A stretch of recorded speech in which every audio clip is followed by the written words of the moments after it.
one.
That was fantastic.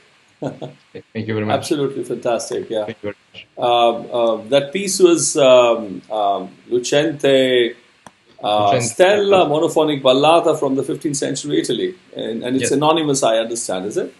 Yes, it is. So welcome to the 9th YaarAnād Virtual Baithak Series, Peppe Frana.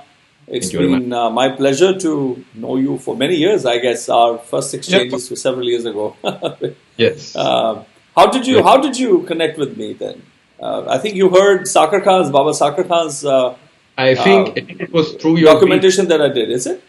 Yes, it was through the videos you used to upload on YouTube with all these wonderful musicians from Rajasthan in particular. I was interested by then, and especially Sakar Khan was the one. Such a beautiful band, very beautiful, fantastic musician. Yeah. So, friends, this is Bhai Baldeep Singh, and it's my pleasure to welcome you all to the 9th Mēlā, the YaarAnād Virtual Baithak Series.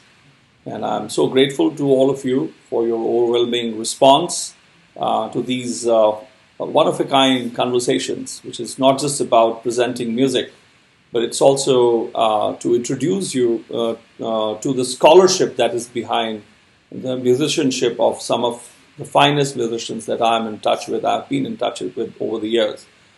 Today it is an absolute pleasure, if I may, to introduce Peppe Frana, and he, as I've shared with you, is one of the finest, musicians of his generation from Italy. But of course, at 20, he was dazzled, as he likes to say, by modal music, thanks to the work of Ross Daly, and who is based out of Greece.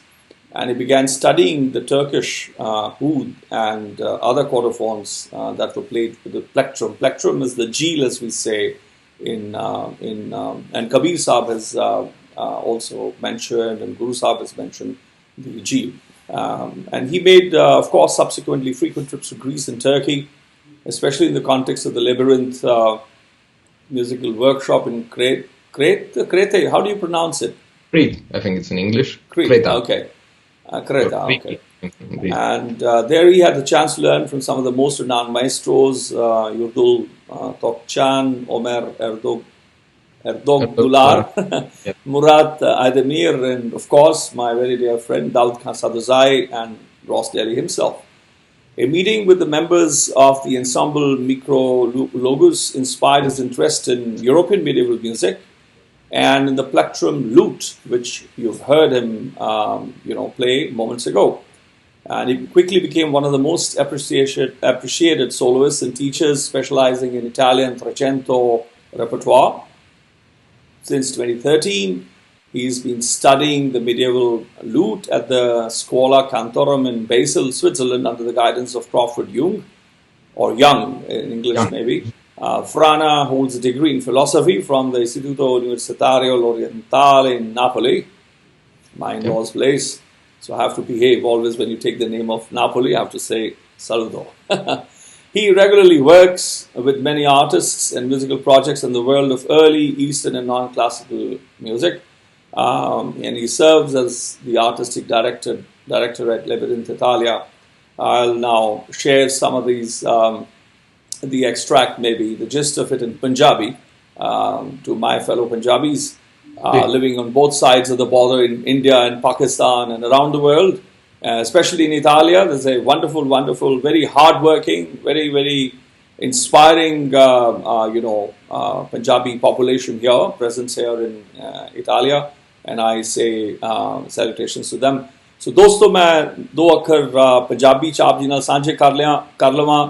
ਲਹਿੰਦੇ ਤੇ ਚੜ੍ਹਦੇ ਪੰਜਾਬੀਆਂ ਨੂੰ ਵੀ ਨਮਸਕਾਰ, ਤੇ ਜਿਹੜੇ ਪੰਜਾਬੀ ਵਸਦੇ ਨੇ ਦੂਰ ਦਰਾਡੇ ਦੁਨੀਆ ਦੇ, ਇਹ ਜਿਹੜਾ ਗੋਲ ਚੱਕਰ ਜਿਹਾ ਪਾਇਆ ਰੱਬ ਨੇ, ਘੁਮਾਈ ਫਿਰਾਉਂਦਾ ਪਿਆ, ਅੱਜ ਕੱਲ੍ਹ ਚੱਕਰ ਹੋਰ ਕਿਸਮ ਤੇ ਚਲਾ ਰਿਹਾ ਹੈ, ਤੇ ਉਹਦੇ ਵਿੱਚ ਤੁਸੀਂ ਜਿੱਥੇ ਜਿੱਥੇ ਬੈਠੇ ਹੋ, ਜਿੱਥੇ ਜਿੱਥੇ ਖਿੰਡ ਰਹੇ ਹੋ, ਬਾਬੇ ਨਾਨਕ ਦੇ ਬੋਲੇ ਦਾ ਸਦਕਾ ਕਿ ਗੁਰਮੁਖੋ ਖਿੰਡਰ ਜਾਓ, ਜਿੱਥੇ ਜਾਓਗੇ ਮੁਹੱਬਤ ਵੱਡੋਗੇ, ਜਿੱਥੇ ਜਾਓਗੇ ਸੇਵਾ ਔਰ ਲੰਗਰ ਦਾ ਪ੍ਰਤਾਪ ਜਿਹੜਾ ਹੈਗਾ ਔਰ ਬੰਦਗੀ ਦਾ ਪ੍ਰਤਾਪ ਤੁਸੀਂ ਲੈ ਕੇ ਜਾਓਗੇ, ਜਿੱਥੇ ਬੈਠੇ ਹੋ। ਔਰ ਖਾਸ ਕਰਕੇ ਇਟਲੀ ਵਿੱਚ ਬੈਠੇ ਪੰਜਾਬੀ ਜਿਹੜੇ ਹਨਗੇ, ਉਹਨਾਂ ਸਾਰਿਆਂ ਨੂੰ ਮੇਰਾ ਸਾਦਰ ਨਮਸਕਾਰ ਹੈਗਾ, ਸਤਿਕਰਤਾਰ ਹੈ, ਔਰ ਵਾਹਿਗੁਰੂ ਜੀ ਕਾ ਖਾਲਸਾ ਵਾਹਿਗੁਰੂ ਜੀ ਕੀ ਫਤਿਹ, ਅਸਲਾਮ ਅਲੈਕੁਮ ਵੀ ਹੈ, ਨਮਸਕਾਰ ਵੀ ਹੈ, ਗੁੱਡ ਈਵਨਿੰਗ ਇੰਡੀਆ ਵੀ ਹੈ, buon pomeriggio Italia ਵੀ ਹੈ। ਸਾਰਾ ਕੁਝ ਮਿਲਾ ਕੇ ਤੁਹਾਨੂੰ ਮੈਂ ਜੀ ਆਇਆਂ ਕਹਿਣਾ ਇਸ ਬਹੁਤ ਹੀ ਸੁਰੀਲੀ ਔਰ ਮਧੁਰ ਸ਼ਾਮ ਜਿਹੜੀ ਇਹ ਬੈਠੀ ਹੈ ਮੇਰੀ ਔਰ ਪੈਪੇ ਫਰਾਨਾ, ਅਸੀਂ ਆਪਣੇ ਹਮਵਾਰਤਕ ਹੋਵਾਂਗੇ। ਇਹਨਾਂ ਨੇ 20 ਸਾਲ ਦੀ ਉਮਰ ਵਿੱਚ ਜਿਹੜਾ ਮੋਡਲ ਮਿਊਜ਼ਿਕ ਹੈਗਾ, ਜਿਹਦੇ ਬਾਰੇ ਅਸੀਂ ਕਾਫੀ ਅੱਜ ਸੁਣਾਂਗੇ, ਉਹਦੀਆਂ ਵੰਨਗੀਆਂ ਦੇਖਾਂਗੇ ਔਰ ਗੌਰ ਫਰਮਾਵਾਂਗੇ। ਉਹ ਸ਼ੁਕਰਾਨਾ ਕਰਦੇ ਨੇ ਰੌਸ ਡੇਲੀ ਦਾ, ਤੇ ਇਹਨਾਂ ਨੇ ਸ਼ੁਰੂ ਕੀਤੀ ਜਿਹੜੀ ਟਰਕੀ ਦੀ ਜਿਹੜੀ ਊਦ ਹੈਗੀ ਹੈ, ਸਾਜ਼ ਹੈਗਾ ਜਿਹੜਾ ਅੱਜ ਵਜਾਣਗੇ ਵੀ, ਤੇ ਹੋਰ ਤੰਤੀ ਸਾਜ਼ ਜਿਹੜੇ ਕਿ ਜੀਲ ਦੇ ਨਾਲ ਵੱਜਦੇ ਨੇ, ਗੱਜ ਵਾਲੇ ਨੇ। ਜਿੱਦਾਂ ਉਸ ਦਿਨ ਆਪਾਂ ਮਿਲੇ ਸੀ ਮਾਇਸਟਰੋ ਲੂਈਜੀ ਪੋਲਸੀਨੀ ਨਾਲ, ਉਹ ਗੱਜ ਦੀ ਸਾਜ਼ਾਂ ਦੀ ਮੁਹਾਰਤ ਰੱਖਦੇ ਨੇ। ਇਹ ਜੀਲ ਵਾਲੇ ਜਿਹੜੀ ਟਕੋਰ ਨਾਲ ਵੱਜਦੇ ਨੇ, ਉਹ ਸਾਜ਼ਾਂ ਦੇ ਵਿੱਚ ਇਹਨਾਂ ਦੀ ਮੁਹਾਰਤ ਹੈ। ਇਹਨਾਂ ਨੇ ਬਹੁਤ ਫੇਰੀਆਂ ਲਾਈਆਂ ਗ੍ਰੀਸ ਦੇ ਵਿੱਚ ਵੀ, ਟਰਕੀ ਦੇ ਵਿੱਚ, ਖਾਸ ਕਰਕੇ ਜਿਹੜਾ ਲੈਬਰਿੰਥ ਮਿਊਜ਼ੀਕਲ ਵਰਕਸ਼ਾਪ ਹੈਗੀ ਹੈ ਕਰੇਤਾ ਵਿੱਚ, ਉੱਥੇ ਜਾਂਦੇ ਰਹੇ। ਉੱਥੇ ਇਹਨਾਂ ਦਾ ਬਹੁਤ ਵੱਡਾ ਭਾਗ ਸੀ।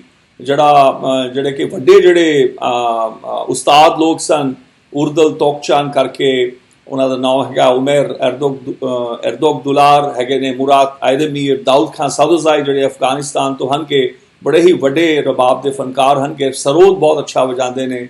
ਉਸਤਾਦ ਅਮਜਦ ਅਲੀ ਖਾਂ ਉਹਨਾਂ ਤੋਂ ਸਿੱਖਦੇ ਰਹੇ ਨੇ, ਔਰ ਕੋਲੋਨ ਜਰਮਨੀ 'ਚ ਰਹਿੰਦੇ ਨੇ, ਜਿਨ੍ਹਾਂ ਨਾਲ ਮੇਰਾ ਵੀ ਕਾਫੀ ਸੰਵਾਦ ਰਿਹਾ ਪਿਛਲੇ ਕਈ ਸਾਲਾਂ ਤੋਂ। ਔਰ ਰੌਸ ਡੇਲੀ ਤੋਂ ਖੁਦ ਇਹਨਾਂ ਨੇ ਤਾਲੀਮ ਲਈ। ਇਹਨਾਂ ਦੀ ਉੱਥੇ ਹੀ ਮੁਲਾਕਾਤ ਹੁੰਦੀ ਹੈ ਐਨਸੈਂਬਲ ਮਿਕਰੋਲੋਗਸ ਦੇ ਨਾਲ, ਜਿਹਦੇ 'ਚ ਇਹਨਾਂ ਦਾ ਯੂਰਪ ਦਾ ਜਿਹੜਾ ਮੀਡੀਏਵਲ ਮਿਊਜ਼ਿਕ ਹੈਗਾ, ਯਾਨੀ ਕਿ ਤਕਰੀਬਨ 11ਵੀਂ 12ਵੀਂ 13ਵੀਂ ਸ਼ਤਾਬਦੀ ਦੇ ਲਾਗੇ ਦਾ, ਜਿੱਥੇ ਤਾਈਂ ਮੈਂ ਅੰਦਾਜ਼ਾ ਲਾ ਸਕਦਾ, ਉਹਦੇ ਵਿੱਚ ਇਹਨਾਂ ਦੀ ਰੁਚੀ ਜਾਗੀ ਤੇ ਇਹਨਾਂ ਨੇ ਜਿਹੜੀ ਲੂਟ ਜਿਹੜੀ ਹੁਣ ਵਜਾ ਰਹੇ ਸਨ, ਇਹਨੂੰ ਇਹਨਾਂ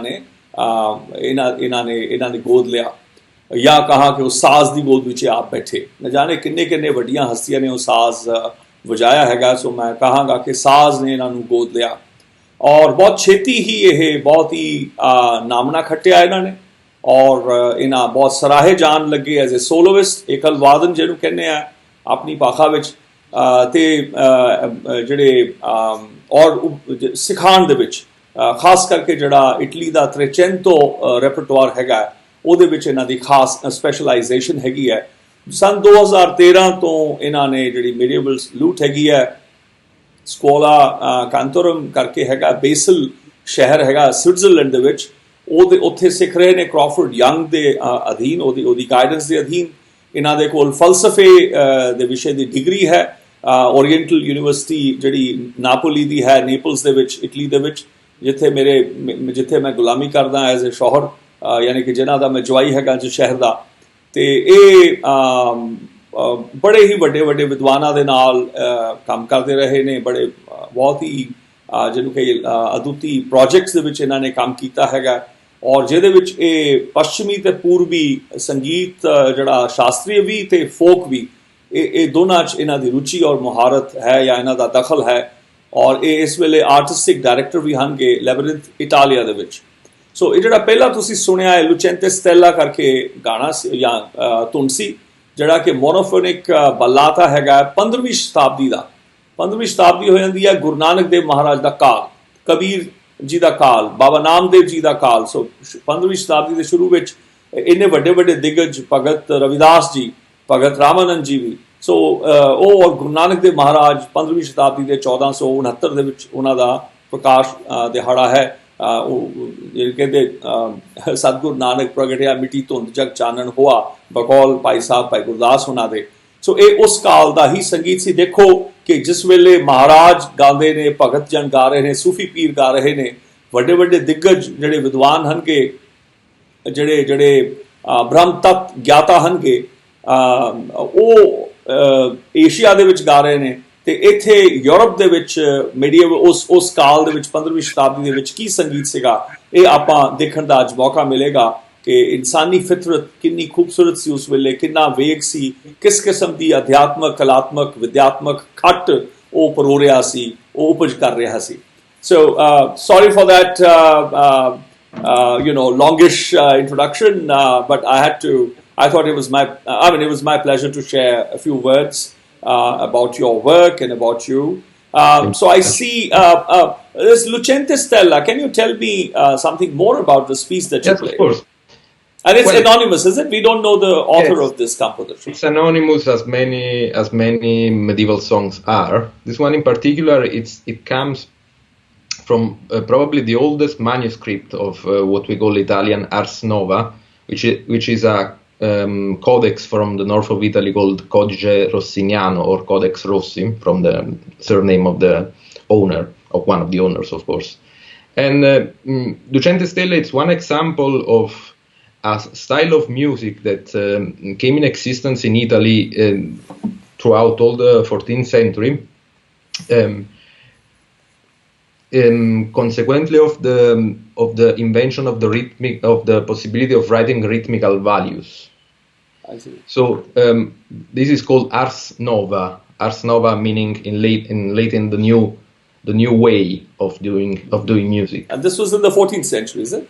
This was in the 14th century. Yes, the 14th century was characterized by this invention of this great technology that we still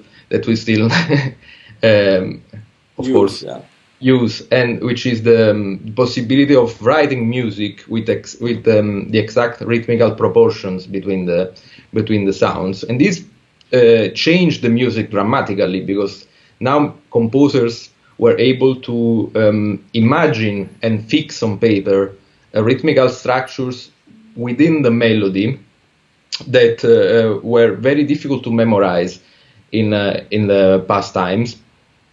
And So the music that came out of this new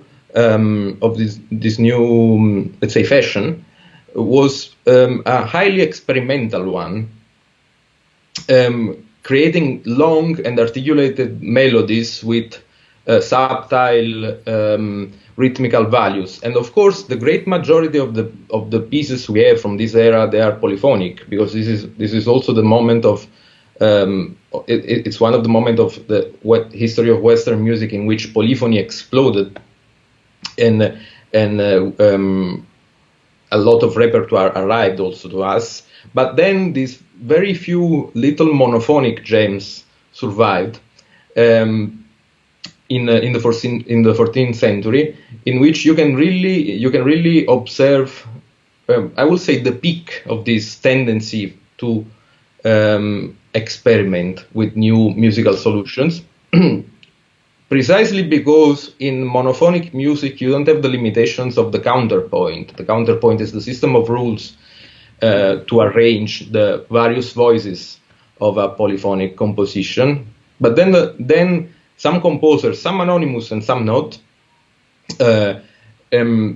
also created some monophonic musical examples in which you can really, I believe, find the essence of this new way of making music called Ars Nova, the new art.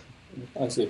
So, ਦੋਸਤੋ ਜਿਹੜੀ ਮੈਂ ਇਹਨਾਂ ਨੂੰ ਪੁੱਛ ਰਿਹਾ ਸੀਗਾ ਕਿ ਜਿਹੜਾ ਲੁਚੈਂਤੇ ਸਟੈਲਾ ਹੈਗਾ, ਇਹ ਜਿਹੜਾ ਇੱਕ ਇਹਦੇ ਜਿਹੜਾ ਇਹਦਾ ਰਚੈਤਾ ਹੈ ਉਹਦੇ ਨਾਮ ਦਾ ਨਹੀਂ ਪਤਾ। ਜਿਵੇਂ ਮੈਂ ਵੀ ਕਈ ਵਾਰ ਆਪ ਜੀ ਨੂੰ ਦੱਸਦਾ ਹੁੰਦਾ ਕਿ ਦਰਬਾਰ ਸਾਹਿਬ ਦੀ ਰਚਨਾ ਮੈਂ ਸੁਣਾਉਣ ਲੱਗਿਆ, ਪਰ ਇਹ ਕਿਹਨਾਂ ਨੇ ਰਚੀ ਇਹ ਨਹੀਂ ਪਤਾ, ਪਰ ਆਪਾਂ ਨੂੰ ਇਹ ਪਤਾ ਹੈ ਕਿ ਦਰਬਾਰ ਸਾਹਿਬ ਦੇ ਵਿਦਵਾਨਾਂ ਦੀ ਕਿਸੇ ਲਿਖੀ ਹੋਈ ਹੈ। ਇਹ ਵੀ ਪਤਾ ਹੈਗਾ ਕਿ 300, 250, 200, 150 ਸਾਲ ਪਹਿਲਾਂ ਜਾਂ 400 ਸਾਲ ਪਹਿਲਾਂ ਜਾਂ 500 ਸਾਲ ਪਹਿਲਾਂ ਕਈ ਵਾਰ ਹੁੰਦਾ ਹੈ। ਕਈ ਵਾਰ ਸਾਨੂੰ ਸ਼ੱਕ ਵੀ ਹੁੰਦਾ ਹੈ ਕਿ ਗੁਰੂ ਸਾਹਿਬ ਦੀ ਹੀ ਹੈ, ਪਰ ਜਦ ਤੱਕ ਸਾਨੂੰ ਬਜ਼ੁਰਗਾਂ ਨੇ ਇਹ ਨਾ ਦੱਸਿਆ ਹੋਵੇ ਕਿ ਗੁਰੂ ਸਾਹਿਬ ਦੀ ਹੀ ਹੈ, ਸਾਡੇ ਪਰੰਪਰਾ 'ਚ ਇੰਨੀ ਯਾਨੀ ਕਿ ਇੰਨੀ ਇੰਟੈਗਰਿਟੀ ਹੈਗੀ ਹੈ, ਇੰਨੀ ਸੁੱਚਤਾ ਔਰ ਇੰਨੀ ਇਮਾਨਦਾਰੀ ਹੈ ਕਿ ਸਾਨੂੰ ਪਤਾ ਵੀ ਹੈ ਕਿ ਗੁਰੂ ਕਾਲ ਦੀ ਚੀਜ਼ ਹੈ। ਅਸੀਂ ਉਹਨੂੰ ਨਹੀਂ ਕਹਿੰਦੇ ਕਿ ਇਹ ਵੀ ਗੁਰੂ ਸਾਹਿਬ ਦੀ ਹੈ, ਕਿ ਇੰਨੀ ਵੱਡੀ ਯਾਨੀ ਕਿ ਸਕਾਲਰਸ਼ਿਪ ਦਾ ਸਕਾਲਰਸ਼ਿਪ ਦਾ ਜਿਹੜਾ ਵੱਡਾ ਮਿਆਰ ਹੈਗਾ ਉਹ ਮੈਂ ਵੀ ਉਸ ਨਾਲ ਵਾਕਫ ਹੈਗਾ। ਇਹਨਾਂ ਦੇ ਨਾਲ ਮੈਂ ਇਸੇ ਸੰਦਰਭ ਵਿੱਚ ਮੈਂ ਪੁੱਛਿਆ ਕਿ ਇਸ ਬਾਰੇ ਦੱਸਣ, ਤਾਂ ਇਹਨਾਂ ਨੇ ਇੱਕ ਤਾਂ ਇਹ ਦੱਸਿਆ ਕਿ ਇਹਦਾ ਕੋਈ ਨਾਮ, ਇਹਦਾ ਕੋਈ ਪਤਾ ਨਹੀਂ। ਫਿਰ ਕੋਰਸਾ ਨੋਵਾ ਇਹਨਾਂ ਨੇ ਦੱਸਿਆ ਕਿ ਜਿਹੜਾ ਤਕਰੀਬਨ 14ਵੀਂ ਸ਼ਤਾਬਦੀ ਦੇ ਵਿੱਚ ਇੱਕ ਨਵਾਂ ਇੱਕ ਅਵਿਸ਼ਕਾਰ ਹੋਇਆ ਸੀ, ਜਿਹਨੂੰ ਕਹੀਏ ਜਿਹੜਾ ਅੱਜ ਵੀ ਵਰਤਿਆ ਜਾ ਰਿਹਾ ਹੈ ਇਟਲੀ ਦੇ ਵਿੱਚ, ਜਦੋਂ ਲਹਿ ਦੇ ਵਿੱਚ ਰੀਤਾਂ ਦੀ ਬੰਦਿਸ਼ ਹੋਣ ਲੱਗ ਗਈ, ਲਿਪੀ ਬੱਧਣ ਲੱਗ ਗਏ ਲਹਿ ਦੇ ਵਿੱਚ। ਭਾਵੇਂ ਆਪਣੇ ਜੋ ਮੈਂ ਇਹਨਾਂ ਨੂੰ ਜ਼ਿਕਰ ਵੀ ਕਰਾਂਗਾ ਕਿ ਸਾਡੇ ਤਾਂ ਜ਼ੁਬਾਨੀ ਚੱਲਦੀ ਰਹੀ, ਓਰਲ ਤੇ ਔਰਲ ਟ੍ਰੈਡੀਸ਼ਨ, ਓਰਲ ਕਹਿਣਾ ਹੁੰਦਾ ਮੈਂ, ਲੋਕੀ ਓਰਲ ਕਹੀ ਜਾਂਦੇ ਨੇ, ਜ਼ੁਬਾਨ 'ਚ ਤਾਂ ਫੇਰ ਆਏਗੀ, ਪਹਿਲਾਂ ਕੰਨੀ ਤਾਂ ਪਵੇ। ਸੋ ਅੱਜ ਕੱਲ੍ਹ ਉਹੀ ਹੈ ਕਿ ਲੋਕਾਂ ਦੇ ਕੰਨ ਵਿੱਚ ਪੈਂਦਾ ਕੁਛ ਨਹੀਂ, ਪਿਆ ਨਹੀਂ ਹੁੰਦਾ, ਪਰ ਬੋਲਣ ਪਹਿਲਾਂ ਲਾ ਪੈਂਦੇ ਨੇ। ਸੋ ਔਰਲ ਤੇ ਓਰਲ ਟ੍ਰੈਡੀਸ਼ਨ ਦੋਨੋਂ ਇਹ ਜਿਹੜੀ ਪਰੰਪਰਾਵਾਂ ਦੇ ਵਿੱਚ ਜਿਹੜਾ ਜ਼ੁਬਾਨੀ ਚੱਲਦਾ ਸੀ, ਪਰ ਲਿਖਣ ਦੇ ਵਿੱਚ ਇੱਥੇ ਅਵਿਸ਼ਕਾਰ ਕਿ ਲੈਅ ਆਤਮਕ ਲਿਖਣੀ ਹੋਵੇ ਲਿਪੀ ਦੀ, ਉਹ 14ਵੀਂ ਸ਼ਤਾਬਦੀ 'ਚ ਇਹਨਾਂ ਨੇ ਸਾਨੂੰ ਦੱਸਿਆ। ਔਰ ਉਸ ਤੋਂ ਬਾਅਦ 'ਚ ਇੱਕ ਤਰ੍ਹਾਂ ਨਾਲ ਕ੍ਰਾਂਤੀ ਜਿਵੇਂ ਮੰਨੋ ਆ ਗਈ ਕਿ ਇਟਸ ਜਸਟ ਰੈਵੋਲੂਸ਼ਨਲਾਈਜ਼ਡ ਦ ਵੇ ਜਿਸ ਤਰ੍ਹਾਂ ਨਾਲ ਸੰਗੀਤ ਲਿਖਿਆ ਜਾ ਰਿਹਾ ਸੀ। ਸੋ ਇਹ ਇਹਨਾਂ ਨੇ ਜ਼ਿਕਰ ਕੀਤਾ ਕਿ ਆਮ ਤੌਰ 'ਤੇ ਪਹਿਲਾਂ ਮੋਨੋਫੋਨਿਕ ਹੁੰਦਾ ਸੀ, ਯਾਨੀ ਕਿ ਇੱਕੋ ਧੁਨ ਹੁੰਦੀ ਸੀ, ਪਰ ਪੋਲੀਫੋਨਿਕ ਸੰਗੀਤ ਫਿਰ ਕਾਫੀ ਆਇਆ। ਪਰ ਜਿਵੇਂ ਤੁਹਾਨੂੰ ਦੱਸਦੇ ਹਾਂ ਕਿ ਆਪਣੇ ਸ਼ਾਸਤਰੀ ਸੰਗੀਤ ਦੇ ਵਿੱਚ ਵੀ ਜਾਂ ਆਪਣੇ ਲੋਕ ਸੰਗੀਤ ਦੇ ਵਿੱਚ ਵੀ ਪੋਲੀਫੋਨਿਕ ਬਹੁਤ ਦੇਰ ਤੋਂ ਹੈਗਾ। ਪੋਲੀਫੋਨਿਕ ਕਿੱਦਾਂ ਹੁੰਦਾ ਕਿ ਜਦੋਂ ਢੱਡ ਸਾਰਗਾ ਵੀ ਸਾਡੇ ਢਾਡੀ ਵਜਾਉਂਦੇ ਨੇ, ਉਹ ਇੱਕ ਜੋੜਾ ਰੱਖਦੇ ਨੇ, ਇੱਕ ਬਾਜ ਦਾ ਤਾਰ, ਉਹਦੇ ਵਿੱਚ ਵੀ 2 ਸੁਰ ਇਕੱਠੇ ਚੱਲਦੇ ਹੁੰਦੇ ਨੇ ਤੇ ਆਪ ਧੁਨ ਕੁਛ ਹੋਰ ਗਾ ਰਿਹਾ ਹੁੰਦਾ, ਉਹ ਪੋਲੀਫੋਨੀ ਹੁੰਦੀ ਹੈ। ਆਪਣੇ ਲੋਕਾਂ ਨੂੰ ਹਲੇ ਐਨਾਲਾਈਜ਼ ਹੀ ਨਹੀਂ ਕੀਤਾ ਆਪਣਾ ਸੰਗੀਤ ਕਿੰਨਾ ਪੋਲੀਫੋਨਿਕ ਰਿਹਾ ਹੈ। ਤੁਸੀਂ ਸ਼ਾਸਤਰੀ ਸੰਗੀਤ ਚਾਹੋਗੇ ਤਾਨਪੁਰਾ ਛੱਡਦਾ, ਇੱਕ ਪੰਚਮ ਤੇ ਖਰਜ ਦੀਆਂ 3 ਖਰਜ ਨੇ, ਉਹਦੇ ਵਿੱਚ 2 ਅੱਡ ਸਪਤਕ ਨੇ, ਇੱਕ ਮੱਧ ਸਪਤਕ ਹੈ, ਇੱਕ ਲਰਜ ਦੀ ਜਿਹੜੀ ਕਹੀਏ ਮੰਦਰ ਸਪਤਕ ਦਾ ਖਰਜ ਹੈ, ਜਾਂ ਫਿਰ ਤੁਸੀਂ ਬਾਜ ਦੀ ਤਾਰ ਜਿਹੜੀ ਹੈ ਉਹ ਪੰਚਮ ਤੇ ਮੱਧਮ ਤੇ ਨਿਖਾਤ ਤੇ ਤੈਵਤ ਤੇ ਗੰਧਾਰ ਤੇ ਕਈਆਂ ਤੇ ਵੱਖਰੇ ਰਾਗਾਂ ਦੇ ਮੁਤਾਬਕ ਉਹਨੂੰ ਛੇੜ ਦਿਓ। ਉਹ 2 ਅੱਡ ਜਾਂ 3 ਅੱਡ ਹੋ ਗਏ ਸੁਰ, ਸਾ ਤੇ ਤੀਜਾ ਸਾ ਜਿਹੜਾ ਹੈ ਇੱਕ ਜੋੜਾ ਹੋ ਗਿਆ, ਉਹ 2 ਸਾ ਆਲਰੇਡੀ ਪੋਲੀਫੋਨਿਕ ਹੋ ਗਏ, ਔਰ ਇੱਕ ਪੰਚਮ ਪੰਧਮ ਜਿਹੜਾ ਵੀ ਤੁਸੀਂ ਵਾਦੀ ਸੰਵਾਦੀ ਮਿਲਾਉਂਦੇ ਹੋ, ਉਹ 3 ਸੁਰ ਤਾਂ ਉਹੀ ਹੋ ਗਏ। ਔਰ ਫਿਰ ਤੁਸੀਂ ਗਾਣਾ ਗਾ ਰਹੇ ਹੋ, ਫਿਰ ਤੁਸੀਂ ਜੇ ਡੂਇਟ ਗਾ ਰਹੇ ਹੋ ਵਗੈਰਾ ਜਾਂ ਤੰਤੀ ਸਾਜ਼ ਵੱਜ ਰਿਹਾ ਹੈ, ਆਪਣਾ ਵੀ ਪੋਲੀਫੋਨਿਕ ਮਿਊਜ਼ਿਕ ਆਲਰੇਡੀ ਐਗਜ਼ਿਸਟ ਕਰਦਾ ਹੈ, ਇਹਨੂੰ ਲੋਕਾਂ ਨੇ ਸੋਚਿਆ ਨਹੀਂ, ਸਮਝਿਆ ਨਹੀਂ, सोचते खरे सिर्फ तो नहीं है, ਇਹ ਜਿਹਨੂੰ ਕਹੀਏ ਸਮਝ ਔਰ ਸੂਝ-ਬੂਝ ਦੀ ਘਾਟ ਹੈ। ਖੈਰ ਮੈਂ ਜ਼ਿਆਦਾ ਲੰਬਾ ਨਾ ਦੱਸਦਾ ਹੋਇਆ ਮੈਂ ਵਾਪਸ ਪੈਪੇ ਹੁਣਾਂ ਨਾਲ ਆਵਾਂਗਾ। I was just explaining Peppe about the idea of how the and then I was mentioning that in Indian music people have not understood that polyphony existed for ages. For example, when you mentioned about, we spoke about one of my very dear elders, Baba Sakar Khan of village Hamira near Jaisalmer, Rajasthan, whom I had the honor of documenting but of course the honor of knowing him so closely, and his sons, of course, Gavar, Feroz, and others, and Dara, and his nephew Khete, and his brother Peppe Khan and Laka Khan, just extraordinary musicians, the Bhopas, the Sapirans, and so on and so forth. But so in Sakar Khan's aspect, you see the Kamaicha, the way they play is also polyphonic. There are two notes already. They play the sa and the ba. So on the composition, there's already polyphony, more than one note that is being played. And then the singing, when they do, it's already 3 lines of music that they're playing. So, but Indian musicians, they are not aware that polyphony already exists. They think Indian music only monophonic, which is such a crazy idea. In Tanpura, when you tune, the Tanpura I was mentioning to my, to the listeners, in Indian classical scene, you tune the 2 in the middle strings on the sa, the kharaj, and then the third size and the lower octave. And then the first string, which is either the madhyam or ma or pa or ni, the vadi swara, according to that. So that's already 3 different strikes you're doing, the 3 lines. And you're playing, there's a way of playing in 4 beats or 5 beats or 6 beats or 7 beats. Or, like that, on 3 beats, for example. The great masters of Tanpura playing would do that. And I was very fortunate to play Tanpura, and learn it quite well. So I was just sharing some of the thoughts. So let's go to Stampita Isabella, which is an instrumental piece from 15th century Italy. And it's also anonymous. Would you kindly share something about it before you play? Yes. Well, the Stampita, it's a quite mysterious musical form. It's the only instrumental music that we have from this period, and it's monophonic as well. But Stampita, it's a kind of melodic architecture which has a rather complex shape, because it's a very long and articulated melody which is divided in parts with a refrain. So you have like the first part that will go to the refrain, and the refrain will be repeated twice, one with an open ending and one with a closed ending, meaning finishing on the last note on the final note of the melodic mode. And then you will go on to the second part, and then the third part and the fourth part, all alternated with the refrain. The interesting thing is that the various parts join the refrain in different points of the melody, so it's a sort of musical labyrinth. I see. That is quite complex to learn by heart, and it's one medieval theoretician refers to the Stampita as a good exercise to put away bad thoughts, because it needs a lot of concentration to be played. And of course, we don't know almost anything about how this music was performed. But the Stampita in particular, all the Stampitas, with some exceptions, are melodies made of the shortest possible notes that the system of writing allows. So these kinds of suggest also diminished or virtuosistic approach, or let's say some kind of speed or flow of the melody. But this, of course, it's highly debated, because we don't know anything about the real tempo in which this music was performed at the time. I like to play the Stampitas a little bit fast, because then you can hear the phrasing behind all these little notes. I see. Before we go, can you just share a couple of examples within this composition that you're about to play? That if you can show me just the refrain first, and then just last pieces of just to come back. Then we'll listen to it uninterrupted for the listeners.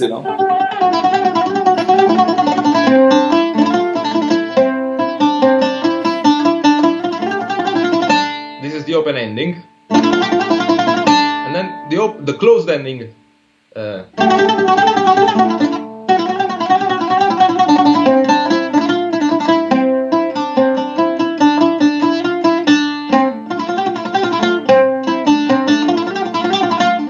So you will hear this melody many times, and then each part, the mode.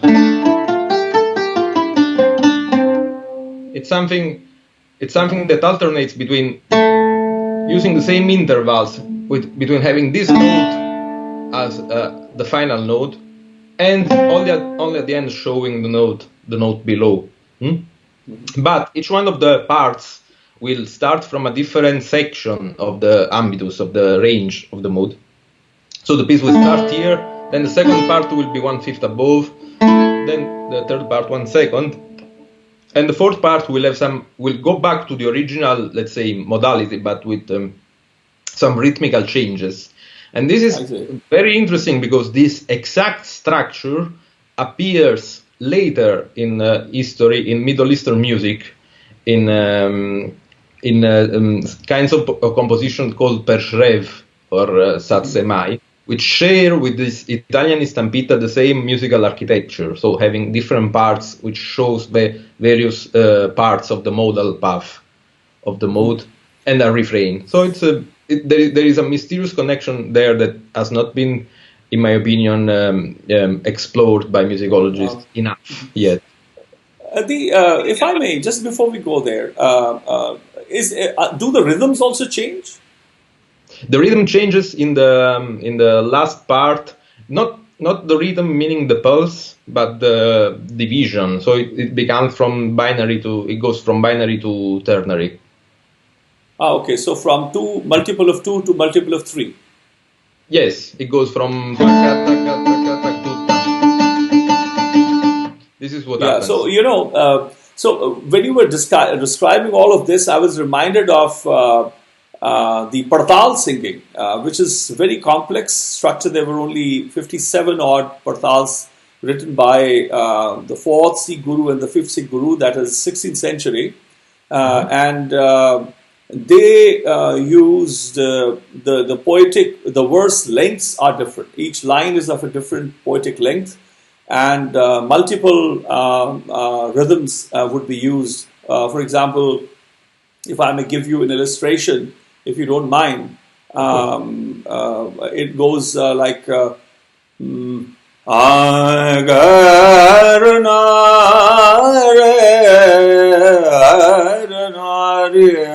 Sama Parazad Magari Gamab Magari Sa.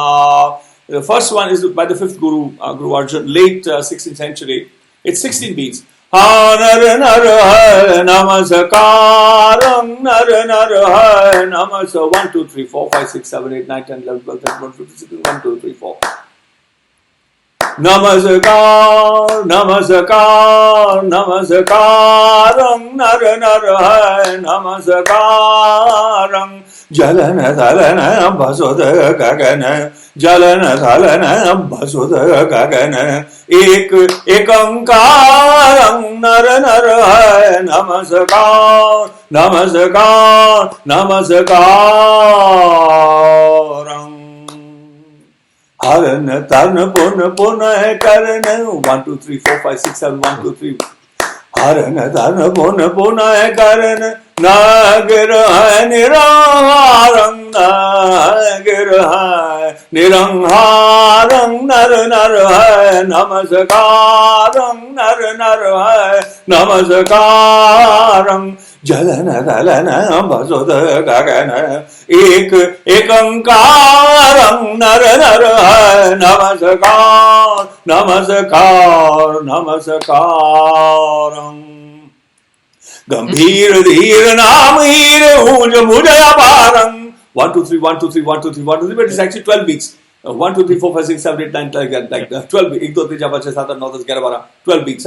Gambhir Dhir Naam Hir Uja Mujaya Parang Karan Gela Gunaya Mola Nanak Baleharam Nara Namas 1, 2, 3, 4, 5, 6, 7, 8 comes back. So I was reminded of the reason why I asked you if there is the change in rhythm. So that's fantastic to see that compositions like that were already also happening in India, of course, by the grace of the fourth Sikh Maestro, the fourth Sikh prophet or Guru, Guru Ramdas and Guru Arjan. But of course, we have Ekpade, Dopade, Chaupade, Panchpade, Ashtpade, many kinds of verse, number count of verses, and they had different structures, sometimes they could have longer, shorter lines, and we already had this idea of coming back to the refrain in a different manner.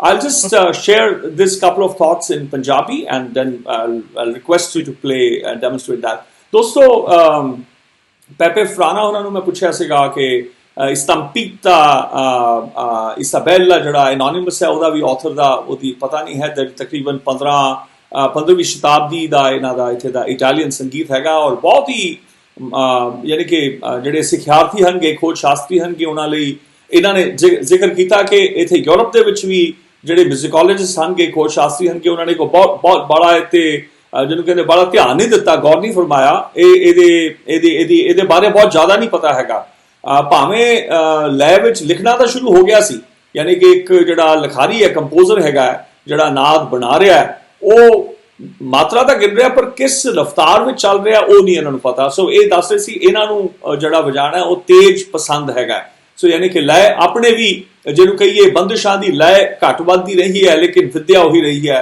ਉਹਦੇ 'ਚ ਮੈਂ ਇੱਕ ਸੁਰਤਾ ਦੇਖਦਾ ਇੱਕ ਸਾਰਤਾ ਦੇਖਦਾ ਇਹਨਾਂ ਨੇ ਦੱਸਿਆ ਕਿ ਜਿਹੜਾ ਪੀਸ ਹੈਗਾ ਇਹਦੇ 'ਚ ਇਹਦੀ ਵਿਲੱਖਣਤਾ ਇਹ ਹੈਗੀ ਹੈ ਕਿ ਅਸਥਾਈ ਹੈ ਇਹਦੇ ਫਿਰ ਅੰਤਰੇ ਆਉਂਦੇ ਨੇ ਪਰ ਅਲੱਗ-ਅਲੱਗ ਅੰਦਾਜ਼ਾਂ ਨਾਲ ਵਾਪਸ ਅਸਥਾਈ ਤੇ ਆਇਆ ਜਾਂਦਾ ਹੈ ਔਰ ਬਾਅਦ ਜਾ ਕੇ ਕਿਤੇ 16ਵੀਂ ਸ਼ਤਾਬਦੀ ਬਾਅਦ ਇਸ ਤਰ੍ਹਾਂ ਦੀਆਂ ਬੰਦਿਸ਼ਾਂ ਫੇਰ ਆਉਂਦੀਆਂ ਹਨਗੀਆਂ ਔਰ ਮੈਂ ਇਹਨਾਂ ਨੂੰ ਫਿਰ ਪੜਤਾਲਾਂ ਬਾਰੇ ਔਰ ਜਿਹੜੇ ਵੱਖਰੇ ਪਦਿਆਂ ਦੇ ਕਿਉਂਕਿ ਹਿੰਦੁਸਤਾਨੀ ਸ਼ਾਸਤਰੀ ਸੰਗੀਤ ਵਿੱਚ ਗਿਆਨ ਹੈ ਨਹੀਂਗਾ ਇਲਮੀ ਹੈ ਨਹੀਂ ਉਹ ਕੰਗਾਲ ਸੰਗੀਤ ਹੈਗਾ ਦਰਅਸਲ ਉਹ ਡਿਰਾਈਵਡ ਸੰਗੀਤ ਹੈ ਉਹ ਜਿਵੇਂ ਸਾਧੂ ਪੁਰਖਾਂ ਭਗਤਾਂ ਪੀਰਾਂ ਗੁਰੂਆਂ ਦੇ ਝੋਲੀ 'ਚ ਜਿਹੜੇ ਰਾਗ ਜਣੇ ਉਹ ਸਵਾਮੀ ਹਰੀਦਾਸ ਵਰਗੇ ਜਿਹੜੇ ਸਾਧੂ ਲੋਕ ਸਨ ਉਹਨਾਂ ਤੋਂ ਦਰਬਾਰੀ ਤਾਨਸੇਨ ਵਰਗੇ ਦਰਬਾਰੀ ਸੰਗੀਤਕਾਰਾਂ ਨੇ ਸਿੱਖੇ ਔਰ ਹੋਰਾਂ ਨੇ ਪ੍ਰਾਪਤ ਦਰਬਾਰੀ ਸੰਗੀਤ ਦੇ ਗਾਂ ਜੋ ਬਣਿਆ ਉਹ ਸੰਗੀਤ ਅੱਜ ਹਿੰਦੁਸਤਾਨੀ ਸ਼ਾਸਤਰੀ ਸੰਗੀਤ ਕਰਕੇ ਜਾਣਦੇ ਹੋ ਤੁਸੀਂ ਬਹੁਤ ਘੱਟ ਸੰਕੇਤ ਹਨਗੇ ਫੋਰ ਐਗਜ਼ਾਮਪਲ ਛੰਤਾਂ ਦਾ ਹੋਰਾਂ ਦਾ ਉਹਨਾਂ ਨੂੰ ਪਤਾ ਹੀ ਹੈ ਨਹੀਂ ਸੋ ਗੁਰਬਾਣੀ ਸੰਗੀਤ ਜਿਹੜਾ ਖਜ਼ਾਨਾ ਹੈ ਉਹਨੇ ਦਰਅਸਲ ਹਿੰਦੁਸਤਾਨ ਦੇ ਸੰਗੀਤ ਦੀ ਤਵਾਰੀਖ ਨੂੰ ਆਪਣੇ ਜਿਗਰ ਵਿੱਚ ਪਰੋਇਆ ਹੋਇਆ ਜਿਹੜਾ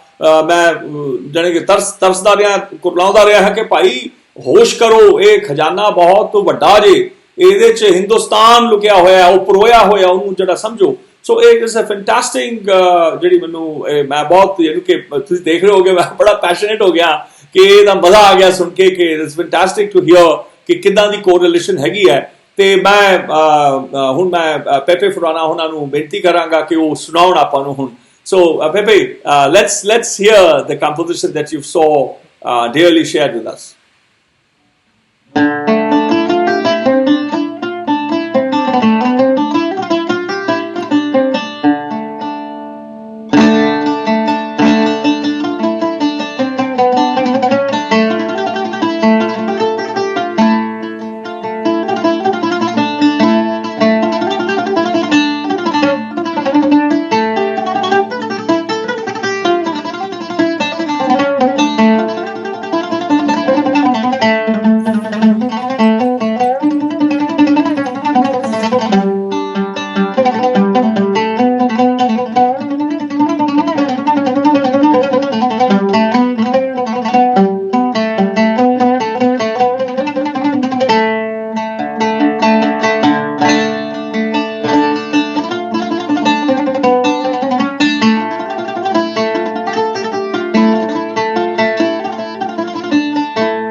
क्या शुद्धि दान चलिए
Fantastic piece. Yes, thank you very much. Beautiful. And the some of the notes that come in are mind-boggling. It's fantastic. What imagination, huh? Were you also creating variations, or you were playing just purely what was written? Well, I was playing variations, slightly. Yes, I was playing some variations here and there, and ornaments, especially with the plectrum, just to adapt it to the style of the instrument, okay. which is by the way it's a medieval lute, this one, but it's a fretless one. Yes, I saw that. Yeah. Because the lute, what we know about medieval instrument, we mostly know it from the iconography, from the paintings what manuscript, and of course some literal descriptions. Right. But for what we know, the lute didn't acquire the frets before the half of the 15th century. Of course, I'm sure there were some exceptions, and instruments back then were not as standardized as we can imagine now. But if we look at the vast majority of the paintings that depict lutes of that period, no one of them show frets. And in some of them, there is the other instrument that I will play in a short while, the guitar, which shows the frets, and the lute that doesn't show the frets. So we cannot say that the painting forgot those. No, at that time the painters were very precise. Yeah, well, some of them. In terms of dimensions, the actual good painters were very precise. Even now, we see that. So yes, what I was doing, it was trying to adapt the melody, because this is instrumental music, and we know it's instrumental music first of all because there are no words in the manuscript associated with it, and also because there, the shape and the structure of the piece, it refers to a form of dance. Actually, the estampita originally, the earliest occurrence of the word estampita, it's that we know about. It's in France, from an older manuscript called the Manuscrit du Roi, which the manuscript of the king, that contains some estampes, so some short melodies, all in the same rhythm, much more simpler than these, that are that are most probably dance forms. So they are dances. But then what happened in Italy 100 years after, well, we can speculate that the form of the dance was kept, but then the function of the music changed drastically. And so the form of the dance was used to create these very complex musical labyrinths that are not of use for dancing, of course. Right. But before I share some of the thoughts, the gist of what you shared in Punjabi, I want to tell you that, it's very interesting to see your habit. I see one of your habit, me and you, we the Sikhs and you also share something. We are also used to fondling with a beard. And you also do something like this, like that. Yeah, I do it all like that. I do it all the time. I noted that.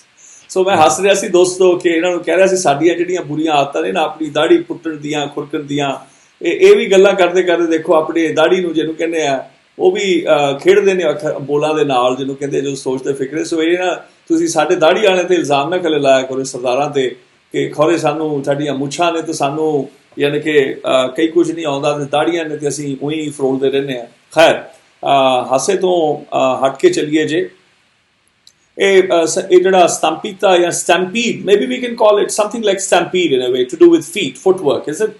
Yes. We can call. So ਭਾਵੇਂ stampede ਇੱਕ ਭੀੜ ਦੀ ਭੀੜ ਮੱਚ ਜਾਵੇ ਜਾਂ ਦੌੜ ਭੱਜ ਜਾਵੇ ਉਹਨੂੰ ਕਹਿ ਦਿੰਦੇ ਨੇ ਪਰ ਇਹਦਾ ਜਿਹੜਾ ਅੱਖਰ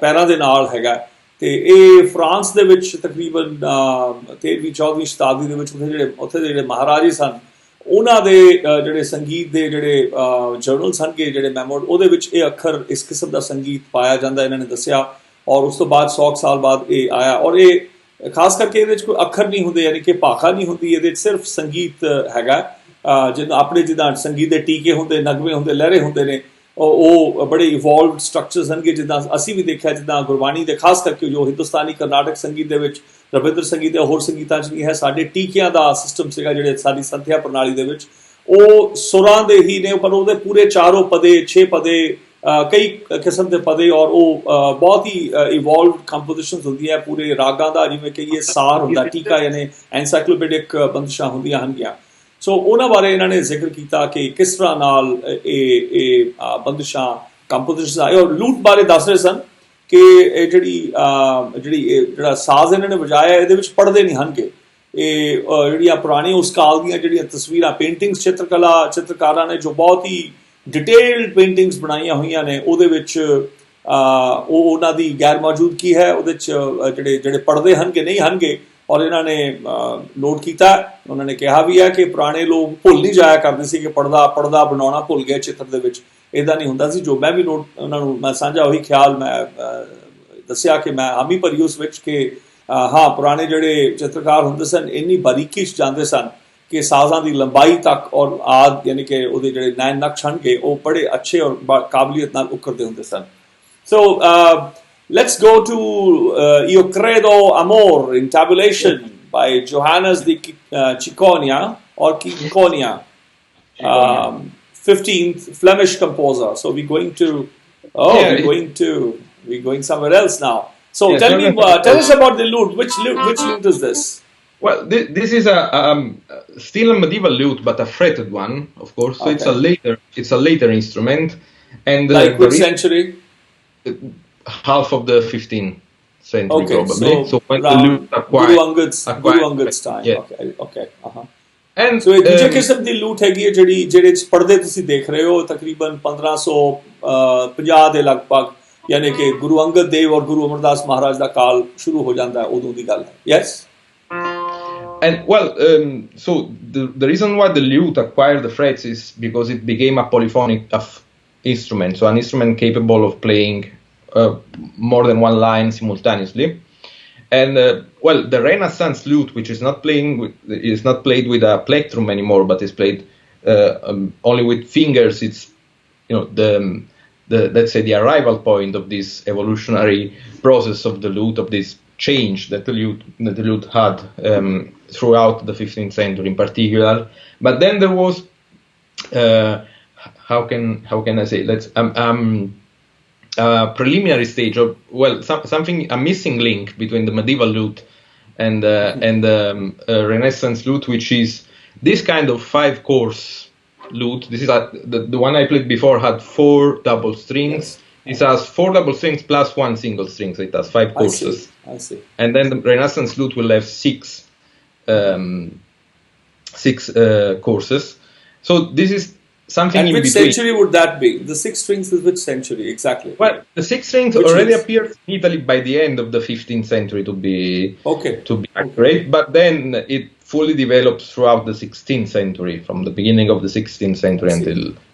So that's interesting, because around the same time, at the end of 15th century, Guru Nanak adds the 6th string on the rabab as well, which is the one that I have here as well. The replica of the 5th Guru's rabab, which is said to be, which I have handcrafted, and of course Mimba Perufu has made the strings also. I took it there into the strings as well. So this is very interesting. ਇਹ ਦੋਸਤੋ ਇਹ ਦੱਸ ਰਹੇ ਨੇ ਕਿ ਜਿਹੜਾ medieval or Renaissance period ਦੇ ਵਿੱਚ ਅੱਧ ਵਿਚਕਾਰ ਦਾ ਅਹਿਸਾਸ ਹੈਗਾ, ਜਿਹਦੇ ਵਿੱਚ ਜਿਹੜਾ ਪਹਿਲਾ ਵਜਾਇਆ ਉਹਦੇ ਵਿੱਚ 4 ਯਾਨੀ ਕਿ 2 ਤਾਰਾਂ ਸਨ, 4 ਜੋੜੇ ਸਨ ਉਹਦੇ ਵਿੱਚ, ਔਰ 4 ਵੱਖਰੇ ਸੁਰਾਂ ਤੇ 2 ਤਾਰਾਂ, ਔਰ ਇਹਦੇ ਵਿੱਚ 4 ਜੋੜੇ ਹਨਗੇ ਔਰ ਇੱਕ ਕੱਲੀ ਤਾਰ ਹੈਗੀ, ਯਾਨੀ ਕਿ 5 ਤਾਰਾਂ ਨੇ ਪਰ 4 ਜੋੜੇ ਹਨਗੇ ਇੱਕੋ ਸੁਰ ਤੇ. ਇਹ ਆਪਾਂ ਨੂੰ ਸੁਣਾਉਣਗੇ ਕੁਝ. Yes. So well, this lute is also a special experiment in a way, because it has a buzzing sound. Oh, I see. And is it to do with the bridge? Yes, it's done with the bridge, with some sort of Javari bridge, which is not something that was done historically, but there is a little mystery among lute players about this issue of the buzzing sound, because the buzzing sound is indicated in various sources. I will not go into details here, like Capirola, that mention the fact that the lute back then was loud and it played resembling the harp. Now we know that the harp in the early Renaissance period it had this how would say in English this brace that touched the string. And created a buzz similarly to the Javari that you that you use in Indian music, but we have no idea on how the lute was capable of producing this sound. Most probably it was with the frets, like adjusting the frets at the right. Yes, of course. Frets, and also also I saw when I was doing research on instruments in the early 90s. I saw in the godown at the Victorian Albert Museum, in the godown, not on display, a rabab, an Indian rabab with a tanpura-like javari. It's a 19th century instrument. So very interesting that this also has something similar. Yes. So I just have this little removable javari here that I can put in and out and have this. I see. So ਇਹ ਦੱਸ ਰਹੇ ਸਨ ਕਿ ਇਹ ਸਾਜ਼ ਦੇ ਵਿੱਚ ਜਿਹੜੀ ਖਾਸ ਜਵਾਰੀ ਦਾ ਅੰਗ ਹੈਗਾ, ਜਿਹਦੇ ਚ ਜਿਹਨੂੰ ਕਹਿੰਦੇ ਆ ਕਿ ਇਹ ਜਿਸ ਤਰ੍ਹਾਂ ਆਪਣੇ ਤਾਨਪੁਰਾ ਹੈ ਉਹਦੇ ਵਿੱਚ ਹਲਕੀ ਜੀ ਬਜ਼ਿੰਗ ਸਾਊਂਡ ਆਉਂਦੀ ਹੈ, ਜ਼ ਕਰਕੇ ਆਵਾਜ਼ ਆਉਂਦੀ ਹੈ, ਇੱਕ ਝੰਕਾਰ ਹੈਗੀ ਹੈ, ਜਾਂ ਜਿਵੇਂ ਸਵਰ ਮੰਡਲ ਚੋਂ ਆਉਂਦੀ ਹੈ, ਜਾਂ ਜਿਵੇਂ ਸੰਤੂਰ ਚੋਂ ਚੋਟ ਕਿੱਤਿਆਂ ਤੇ ਆਉਂਦੀ ਹੈ. ਇਹਦੀ ਖਾਸ ਜਵਾਰੀ ਦਾ ਅੰਗ ਹੈਗਾ ਜਿਹੜਾ ਕਾਬਿਲ ਗੌਰ ਹੈਗਾ, ਔਰ ਇਹ ਆਪਣੇ ਆਪ ਚ ਇੱਕ ਰਹੱਸ ਹੈ ਕਿ ਪਤਾ ਨਹੀਂ ਕਿ ਕਿਵੇਂ ਆਈ ਤੇ ਕਿੱਦਾਂ ਆਈ, ਪਰ ਜਿਹੜੀ ਬਜ਼ਿੰਗ ਸਾਊਂਡ ਹੈ ਉਹਦਾ ਜ਼ਿਕਰ ਪੁਰਾਣੇ ਲੇਖਾਂ ਦੇ ਵਿੱਚ ਜ਼ਰੂਰ ਮਿਲਦਾ ਹੈਗਾ. Okay, I'll check my tuning very quickly. I'll check mine too.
sorry, tuning went a bit off in the process, but so this was fantastic. Thank you very much. This was a little intabulation. So meaning intabulation means that you take a piece which is arranged polyphonically for voice.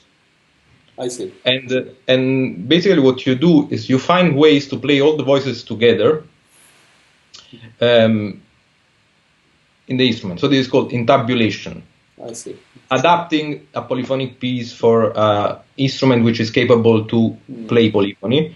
And in particular, in this period of history that we are talking about, the instruments that were capable of playing polyphony were, of course, the keyboard instruments, so like the church organs and the various kind of clavichord, harpsichords, and all those. Yes, and the elders of all these.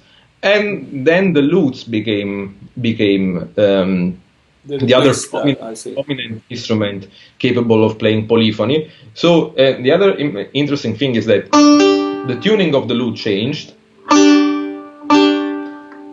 So the lute was originally most probably tuned in a combination of fourths and fifths as musical intervals, and then the third appeared in the tuning. I see.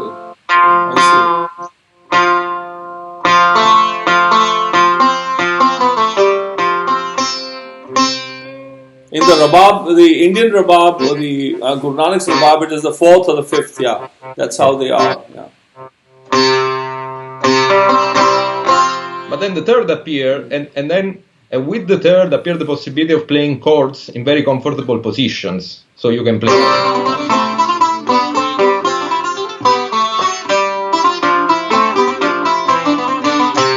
So these are two melodic lines moving together, and sometimes three. I see. And this is possible because of the tuning that allows you these positions, which are the same that are still played in modern guitar.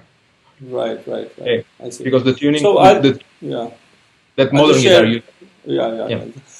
ਸੋ ਇਹ ਦੱਸ ਰਹੇ ਨੇ ਕਿ ਜਿਹੜਾ ਲੂਟ ਹੈਗਾ ਇਹਦੀ ਖਾਸੀਅਤ ਸੀਗੀ ਕਿ ਇਹ ਜਿਹੜਾ ਜਿਹਨੂੰ ਕਹੀਏ ਕਿ ਸਾਜ਼ ਜਿਹੜਾ ਹੈਗਾ ਇਹ ਇਹਦੀ ਜਿਹੜੀ ਟਿਊਨਿੰਗ ਦੇ ਵਿੱਚ ਫਰਕ ਪਿਆ ਜਿੱਦਾਂ ਆਪਣੇ ਰਬਾਬ ਜਾਂ ਕਈ ਸਾਜ਼ਾਂ ਦੇ ਵਿੱਚ ਅੱਜ ਵੀ ਸਾ ਪਾ ਸਾ ਮਾ ਕਰਕੇ ਸੁਰ ਹੁੰਦੇ ਨੇ ਸਾਜ਼ ਜਿਹੜਾ ਇਹ ਲੂਟ ਹੈਗਾ ਤੇ ਤੀਜਾ ਸੁਰ ਜਦੋਂ ਆਇਆ ਹੈਗਾ ਔਰ ਇਹਦੇ ਕਰਕੇ ਆਮ ਤੌਰ ਤੇ ਪੋਲੀਫੋਨੀ ਵੱਜਦੀ ਸੀਗੀ ਦੋ ਜਾਂ ਇਹ ਸਾਜ਼ ਦੇ ਵਿੱਚ ਇੱਕ ਬੰਦੇ ਦੀ ਆਵਾਜ਼ ਦੀ ਬਜਾਏ ਦੋ ਬੰਦਿਆਂ ਦੀ ਆਵਾਜ਼ ਤੇ ਕਈ ਵਾਰ ਤਿੰਨ ਬੰਦਿਆਂ ਦੀ ਆਵਾਜ਼ ਇਕੱਠੀਆਂ ਇੱਕ ਸਾਜ਼ ਤੇ ਵੱਜਣ ਦੀ ਇਹਦੇ ਵਿੱਚ क्षमता आ गई सी ਜਿਹੜੀ ਆਪਣੇ ਆਪ 'ਚ ਬਹੁਤ ਹੀ ਕਾਬਲੇ ਗੌਰ ਹੈ ਇਹ ਸਮਝਣ ਦੀ ਗੱਲ ਉਹ ਮਾਡਰਨ ਜਿਹੜਾ ਗਿਟਾਰ ਹੈ ਉਹਦੇ ਵਿੱਚ ਇਸ ਲੂਟ ਦੀ ਹੀ ਜਿਹੜੀ ਟਿਊਨਿੰਗ ਦੀ ਵਿਧੀ ਹੈ ਤੀਜੇ ਸੁਰ ਦਾ ਵੀ ਆਣਾ ਵਿੱਚ ਜਿਹਦੇ ਕਰਕੇ ਜਿਹੜੇ ਵੱਖਰੇ ਕਿਸਮ ਦੇ ਕਾਰਡਸ ਇਕੱਠਿਆਂ ਵੱਜਣੇ ਸ਼ੁਰੂ ਹੋ ਗਏ ਉਹ ਅੱਜ ਵੀ ਇਸਤੇਮਾਲ ਹੋ ਰਹੀ ਹੈ ਸੋ Peppe, the next one would be the one tell us about it James and Spencer how do you pronounce it Okay, so that's or which one? What were you about to play? No, let's play what you would play. No, well, we can stay with this instrument for a bit, and then I can play the one which is called En voix, which is another little intabulation. Right. It's another little intabulation from a German. From the 15th, also from the 15th century, is it? Yeah, also from the 15th century. It's a German manuscript, and it's an important manuscript because it has this repertoire inside, which is for keyboards, but then it fits perfectly the range and the playing possibilities of the lute. But when was this adapted on the lute then? Well, this was, I think, in Germany itself when it was written or later? No, the repertoire is German and it contains, well, there is one historical figure that kind of symbolizes this whole thing that we are talking about, which is Konrad Paumann. He was a blind lutenist and keyboardist, and in one of the manuscripts in which his music is contained, it's written over a piece in organis vel incitaris, meaning this music can be played both, can be played either here either there. Okay. Yes, and so there was a kind of connection between these two families of instruments, and the connection was the fact that these were both capable of playing polyphony. I see. So I will play this short piece from this manuscript, which it's actually interesting because to play it on the lute and to play it as written, you cannot rely on the plectrum alone, which is, in this case it's a piece on string, but you have to use a kind of mix technique of plectrum and fingers. I see. So this is one of also a possible indication. We are speculating here. We don't have hard proofs of anything that we are mentioning, but of also an evolution of the playing technique from the purely plectrum-oriented one to the finger one, with something in between in which plectrum and fingers were used at the same time. So I'll just say ਦੱਸ ਰਹੇ ਨੇ ਕਿ ਜਿਹੜੀ ਖਾਸ ਇਹਨਾਂ ਦੇ ਦਿਖਾਇਆ ਹੈ ਤਾਰ ਹੈਗੀ ਹੈ ਤੇ ਉਂਗਲਾਂ ਦੋਨੋਂ ਚੀਜ਼ਾਂ ਵਰਤਣਗੇ ਔਰ ਇਹ 15ਵੀਂ ਸ਼ਤਾਬਦੀ ਦੇ ਵਿੱਚ ਜਰਮਨੀ 'ਚ ਲਿਖਿਆ ਗਿਆ ਹੈ ਸੰਗੀਤ ਹੈ ਜਿਹੜਾ ਕੀਬੋਰਡ ਦੇ ਉੱਤੇ ਔਰ ਲੂਟ ਦੇ ਉੱਤੇ ਵੱਜਦਾ ਸੀ.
Fantastic. Strange little piece.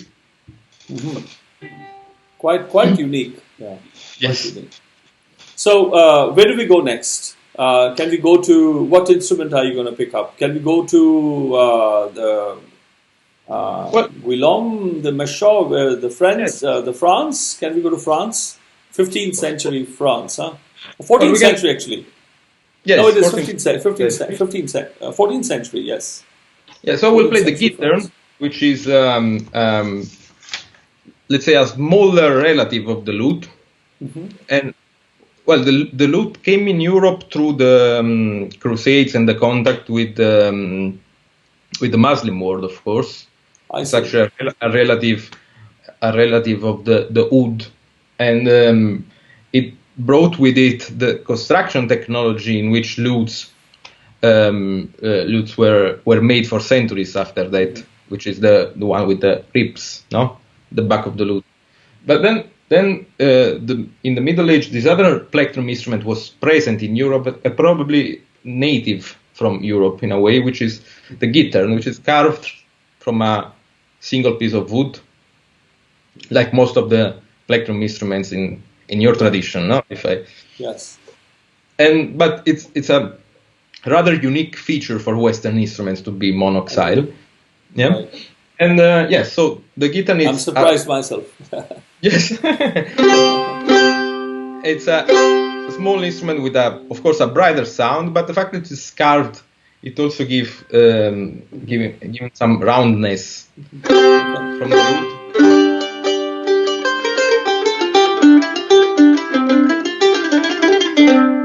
And it's played standing. In all the medieval iconographies, it's depicted to be played standing.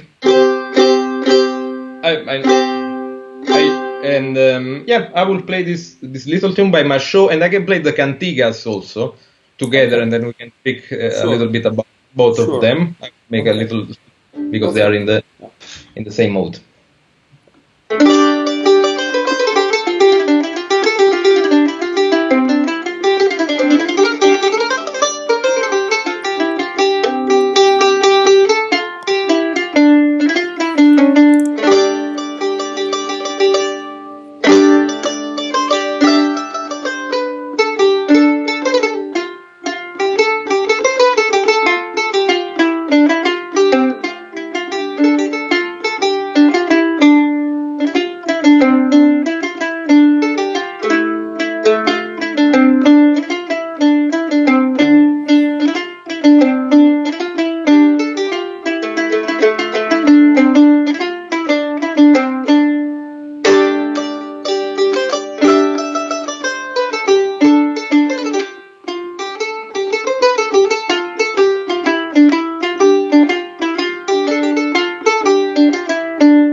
ਵਾਹ ਫੈਂਟੈਸਟਿਕ। ਸੋ ਇਹ ਦੱਸ ਰਹੇ ਸਨ ਕਿ ਜਿਹੜਾ ਇਨਸਟਰੂਮੈਂਟ ਹੈਗਾ ਇਹ ਇੱਕੋ ਪੀਸ ਦਾ ਬਣਿਆ ਹੋਇਆ ਹੈ, ਭਾਵੇਂ ਇੱਥੇ ਯੂਰਪ ਦੇ ਵਿੱਚ ਜਿਹੜੇ ਅਰਬ ਤੋਂ ਕਾਫੀ ਇਨਵੇਸ਼ਨਸ ਹੋਈਆਂ, ਹਮਲੇ ਹੋਏ, ਉਹਦੇ ਕਰਕੇ ਜਿਹੜੀ ਇਹ ਸਾਜ਼ ਬਣਾਉਣ ਦੀ ਜਿਹੜੀ ਵਿਧੀ ਹੈ ਉੱਥੋਂ ਆਈ, ਜਿਹਦੇ ਕਰਕੇ ਆਕਾਰ ਵੀ ਊਦ ਜਿਹੜਾ ਸਾਜ਼ ਹੈਗਾ ਉਹਦਾ ਸਦਕਾ ਇੱਥੇ ਕਾਫੀ ਉਸੇ ਤਰ੍ਹਾਂ ਦੀ ਬਣਤਰ ਬਣਾਉਣ ਦੀ, ਸਾਜ਼ ਬਣਾਉਣ ਦੀ ਵਿਧੀ ਚੱਲਦੀ ਰਹੀ, ਯਾਨੀ ਕਿ ਉਹ ਪ੍ਰਵੇਸ਼ ਕਰ ਗਈ ਸੀ ਯੂਰਪ ਦੇ ਵਿੱਚ। ਪਰ ਇਹ ਸਾਜ਼ ਯੂਰੋਪੀਅਨ ਹੈਗਾ ਔਰ ਇਹ ਇੱਕੋ ਲੱਕੜ ਦੇ ਪੀਸ 'ਚੋਂ ਬਣਿਆ, ਜਿੱਦਾਂ ਕਿ ਆਪਣੇ ਵਤਨ ਦੇ ਵਿੱਚ ਕਾਫੀ ਸਾਜ਼ ਇੱਕੋ ਪੀਸ 'ਚੋਂ ਬਣਦੇ ਹੁੰਦੇ ਨੇ। ਹੁਣ ਇਹ ਕਾਂਤੀਗਾ ਤੇ ਬੈਨਸਾਬਾ ਜਿਹੜਾ ਕਲੈਕਸ਼ਨ ਹੈਗਾ ਸਾਂਤਾ ਮਰੀਆ 13ਵੀਂ ਸ਼ਤਾਬਦੀ 13th ਸੈਂਚੁਰੀ ਸਪੇਨ 'ਚੋਂ ਇਹ ਵੀ ਜੀ ਇਹਨਾਂ ਨੇ ਵਜਾਇਆ ਹੈਗਾ। That was quite wonderful.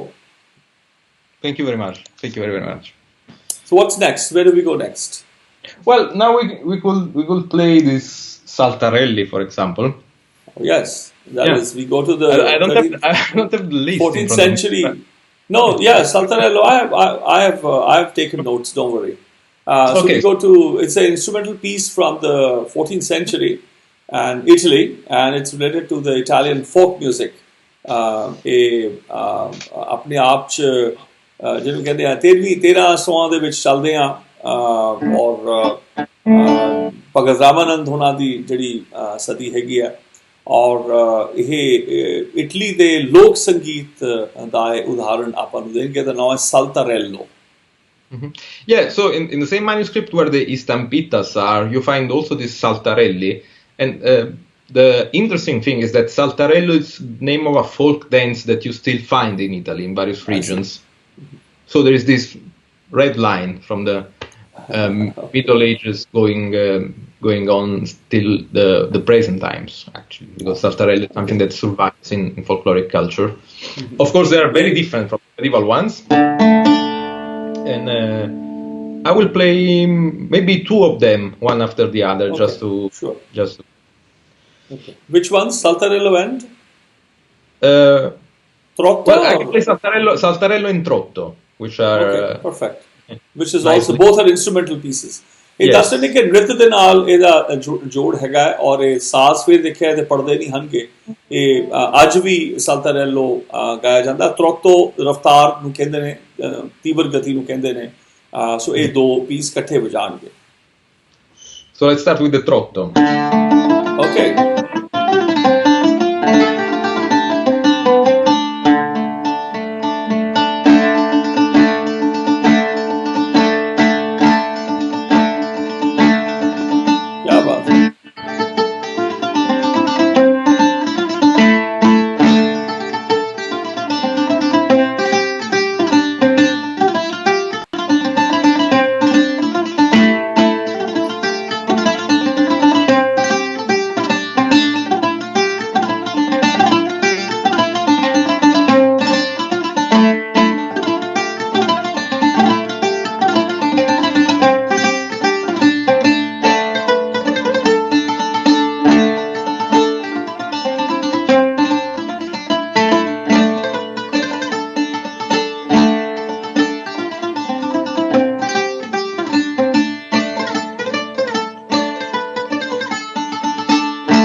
Fantastic.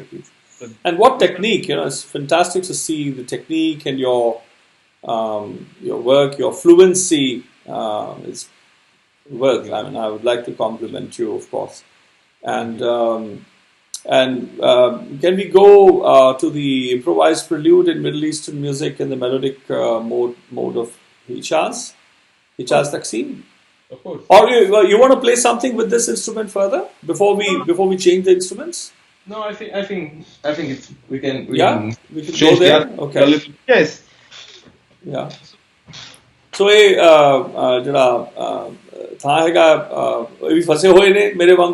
so this is his studio where he practices and he does the work. So Peppe Frana is caught in his den as well, as I am stranded here in Rome now, 47th day for me.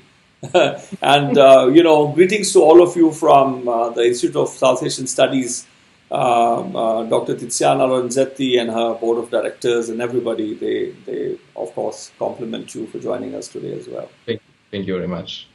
So I will play now a Taqsim, meaning an improvisation on a melodic mode, on a makam in the style of... And tell us about this instrument. This is a different instrument that you have. Well, this is an oud.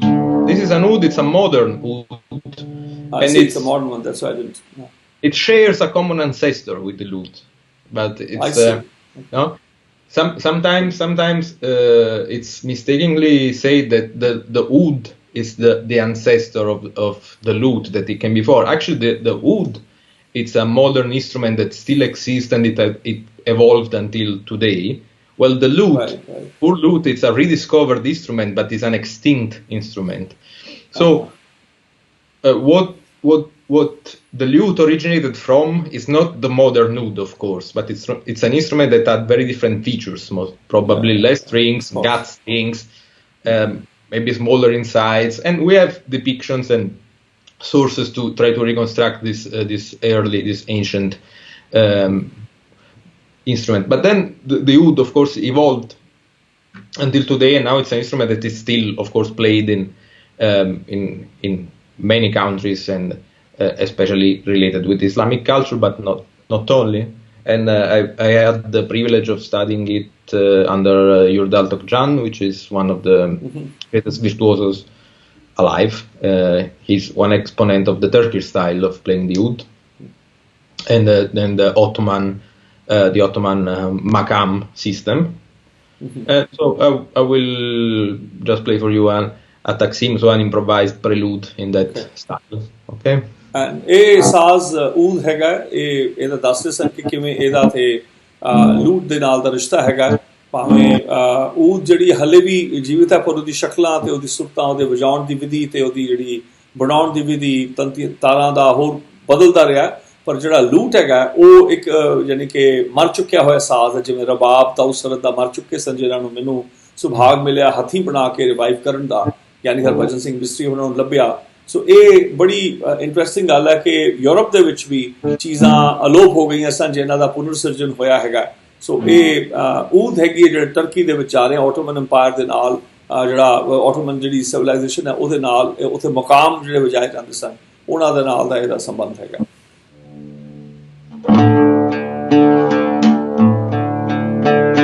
Quite a sound of this one, quite a sound, different.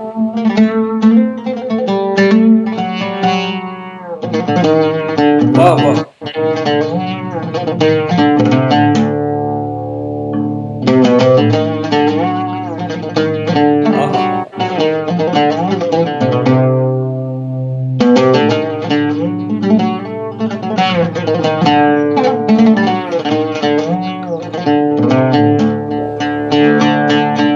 बहुत ही अच्छी beat जा रही है।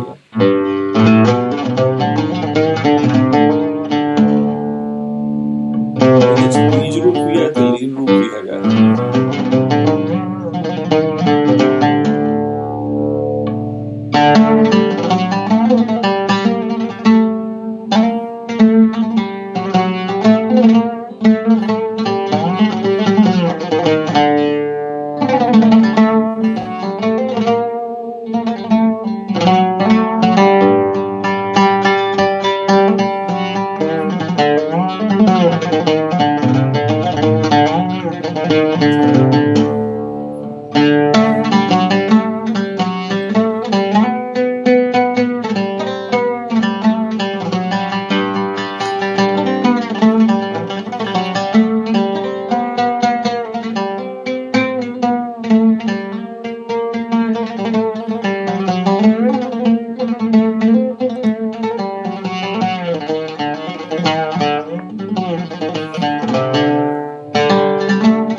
the slide, what we call the Bij Roop and the Lean Roop, the notes like a semi and the notes that move and merge into the other. That possibility, and the andol and the kampit, the sway of the notes. Yes. Fantastic. It's very close. That's almost like a bridge to our music from just the pure Bij Roop, note to note to note. Then there is the gaman, the idea of gaman, the journey of a note to another, when a note merges into another. That's fantastic. Thank you very much for that piece. My pleasure. Yes, this music is filled with microtonal nuances, of course. And the most fascinating thing for me is to try to understand how much of these elements are part of the pronunciation of the music itself. Yes. When you start as a Westerner to learn this music, you think that those are ornaments, that those are like added features to the music, but they're not. They're the essence of the music inside. As I usually say, that a microtone is a microtone until it gets established as a note that belongs to a raga. So, but people initially don't understand that. Yes. And it's the same thing for all, I would say, for all the developed modal traditions throughout the world. They share this feature in common, among others. Indeed. So ਇਹ ਦੱਸ ਰਹੇ ਸਨ ਕਿ ਅਸੀਂ ਗੌਰ ਕਰ ਰਹੇ ਸੀ ਸਾਜ਼ ਦੀ ਜਿਹੜੀ ਕਾਬਲੀਅਤ ਹੈਗੀ ਹੈ ਬੀਜ ਰੂਪ ਤੋਂ ਲੀਨ ਰੂਪ ਤੱਕ ਜਾਣ ਦੀ ਦੂਜੇ ਸਾਜ਼ਾਂ ਦੇ ਮੁਕਾਬਲ, ਇਹ ਆਪਣੇ ਆਪ 'ਚ ਉਹਦੇ 'ਚ ਕੰਪਿਤ ਦਾ, ਅੰਦੋਲ ਦਾ, ਉਹਦੇ ਵਿੱਚ ਲੀਨ ਰੂਪ, ਬੀਜ ਰੂਪ, ਉਹਦੇ 'ਤੇ ਜਿਹੜੀ ਉਦਾਤ ਦਾ ਔਰ ਜਿਹਨੂੰ ਕਹਿੰਦੇ ਆ ਸਮਾਗਮ ਦੀਆਂ ਜਿਹੜੀਆਂ ਸਤਾਨਾਂ ਨੇ, ਸੁਰਾਂ ਦਾ ਸਮਾਗਮ ਹੋਣਾ, ਉਹ ਕਾਬਿਲੇ ਗੌਰ ਸੀ। ਜਿਹੜਾ ਇਹ ਦੱਸ ਰਹੇ ਸਨ ਕਿ ਆਮ ਤੌਰ 'ਤੇ ਲੋਕ ਸਮਝਦੇ ਨੇ, ਸੋਚਦੇ ਕਿ ਸ਼ਾਇਦ ਗਹਿਣੇ ਨੇ ਜਾਂ ਅਲੰਕਾਰ ਹੋਣਗੇ, ਪਰ ਉਹ ਸੰਗੀਤ ਦਾ ਇੱਕ ਬਹੁਤ ਹੀ ਅਟੁੱਟ ਹਿੱਸਾ ਨੇ। So, before we end, Peppe, can we go to Afghanistan? Can you introduce us to your Afghani rabab? I can see it at the back. ਉਹ ਪਿੱਛੇ ਪਈ ਹੋਈ ਰਬਾਬ ਮੈਨੂੰ ਬੜੇ ਚਿਰ ਦਾ ਬੁਲਾ ਰਹੀ ਸੀ ਕਿ ਮੈਨੂੰ ਵੀ ਹਾਕ ਮਾਰ। ਸੋ ਆਪਾਂ ਅਖੀਰ ਵਿੱਚ ਪੈਪੇ ਉਹਨਾਂ ਨੂੰ ਮੈਂ ਬੇਨਤੀ ਕਰ ਰਿਹਾ ਕਿ ਕੁਝ ਆਪਾਂ ਨੂੰ ਜਿਵੇਂ ਕਾਬਲ ਵੱਲ ਲੈ ਚੱਲਣ, ਮੁਹੰਮਦ ਉਮਰ ਉਹਨਾਂ ਦੀਆਂ ਬਹੁਤ ਹੀ ਵੱਡੇ ਵਿਦਵਾਨ ਹੋਏ ਨੇ ਅਫਗਾਨਿਸਤਾਨ ਦੇ, ਉਹਨਾਂ ਦੇ ਮੈਂ ਇਹਨਾਂ ਨੂੰ ਬੇਨਤੀ ਕੀਤੀ ਸੀ ਕਿ ਕਸਤੂਰੀ ਦਾਦਰਾ ਕੇਲੀਵਾਲੀ ਵਜਾਣ ਤੇ ਇੱਕ ਨਗਮਾ ਵਜਾਣ ਜਿਹੜਾ ਯਮਨ ਦੇ ਵਿੱਚ ਹੈਗਾ ਮੁਹੰਮਦ ਉਮਰ ਉਹਨਾਂ ਦਾ, ਤੇ ਉਹਦੇ 'ਚ ਮੈਨੂੰ ਦੱਸਣ ਦੀ ਲੋੜ ਨਹੀਂ। ਤੁਸੀਂ ਦੇਖਣਾ ਕਿ ਕਿੰਨੀ ਕਾਬਲੀਅਤ ਹੈ ਇਸ ਸੰਗੀਤਕਾਰ ਦੇ ਕੋਲ, ਕਿੰਨੇ ਕਿਸਮ ਦੇ ਸਾਜ਼ ਔਰ ਕਿੰਨੀ ਸਕਾਲਰਸ਼ਿਪ ਹੈਗੀ ਹੈ। ਜਿਹੜੇ ਆਪਣੇ ਸਿੱਖਿਆਰਥੀ ਹਨਗੇ ਉਹ ਮਾੜੀ ਮੋਟੀ ਵਰਜਿਸ਼ਾਂ ਤਾਂ ਕਰ ਲੈਂਦੇ ਨੇ ਹੱਥੇ ਪੰਜਿਆਂ ਦੀ, ਪਰ ਸੂਝ ਬੂਝ ਨਹੀਂ ਹੈਗੀ ਉਹਨਾਂ ਕੋਲ, ਇਤਿਹਾਸ ਔਰ ਤਵਾਰੀਖ ਪ੍ਰਤੀ ਉਹਨਾਂ ਦੇ ਵਿੱਚ ਕਦਰ ਔਰ ਕੀਮਤ ਨਹੀਂ ਹੈ। ਸੋ ਇਹ ਕਮੀ ਹੈ ਜਿਸ ਕਰਕੇ ਉਹ ਤਰੱਕੀਆਂ ਨਹੀਂ ਕਰ ਪਾ ਰਹੇ ਹਲੇ ਤੱਕ।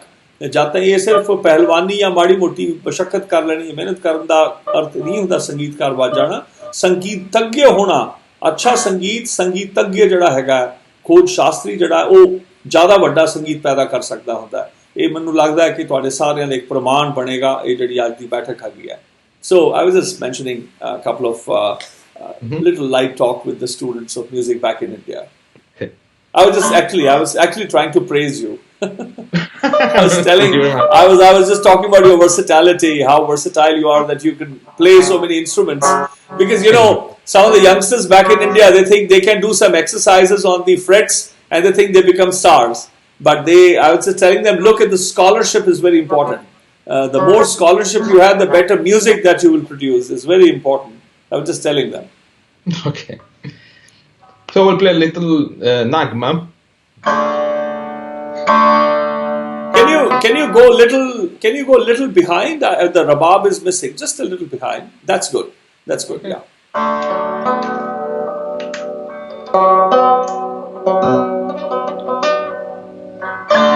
I'll check my frames.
Wow, wow.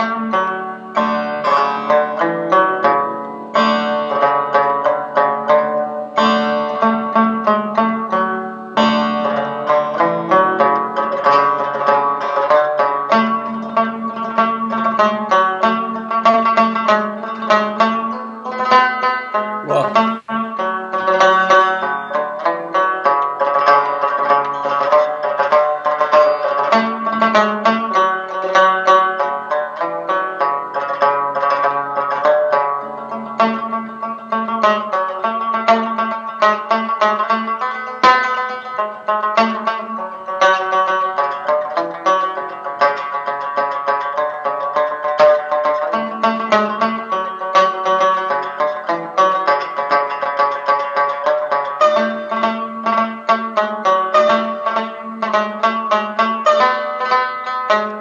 Wonderful.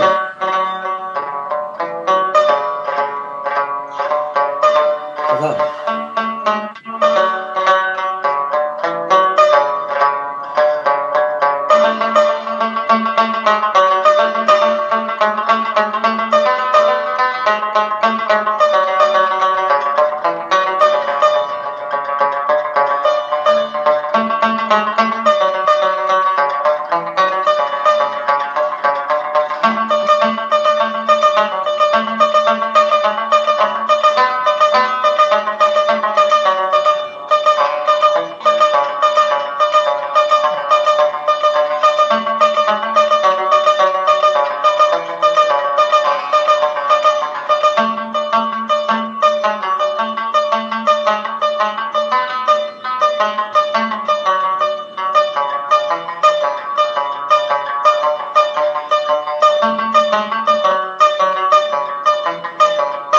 Yes, Yaman Kalyan, it is Nizar.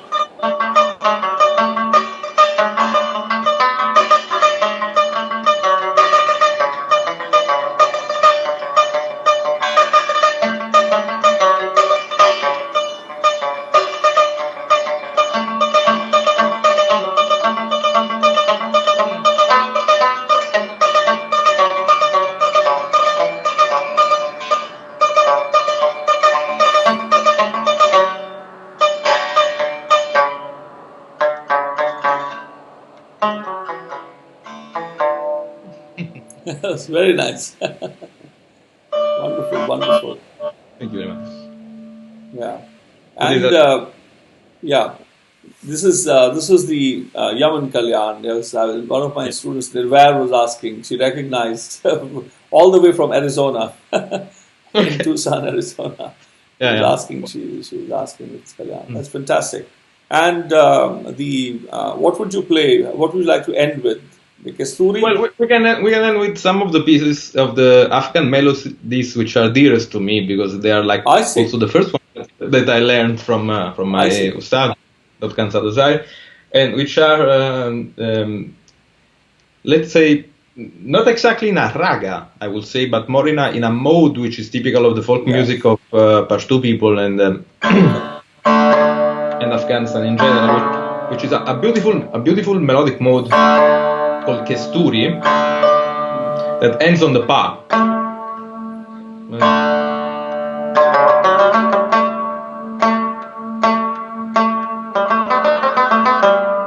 Wow.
you.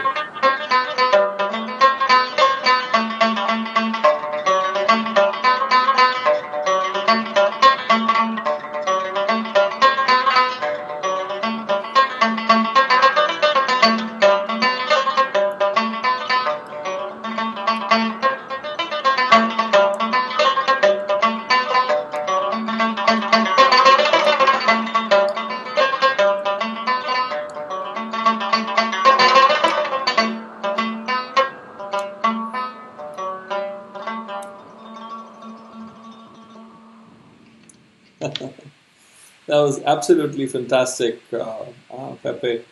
I cannot thank you enough for joining us here today. And I hope, how is your family doing? Everybody in the family is fine? Anybody? We are doing fine. We're doing fine. And anybody in the north of Italy where the epicenter is? My sons are there. My younger son is in Turin. Yes.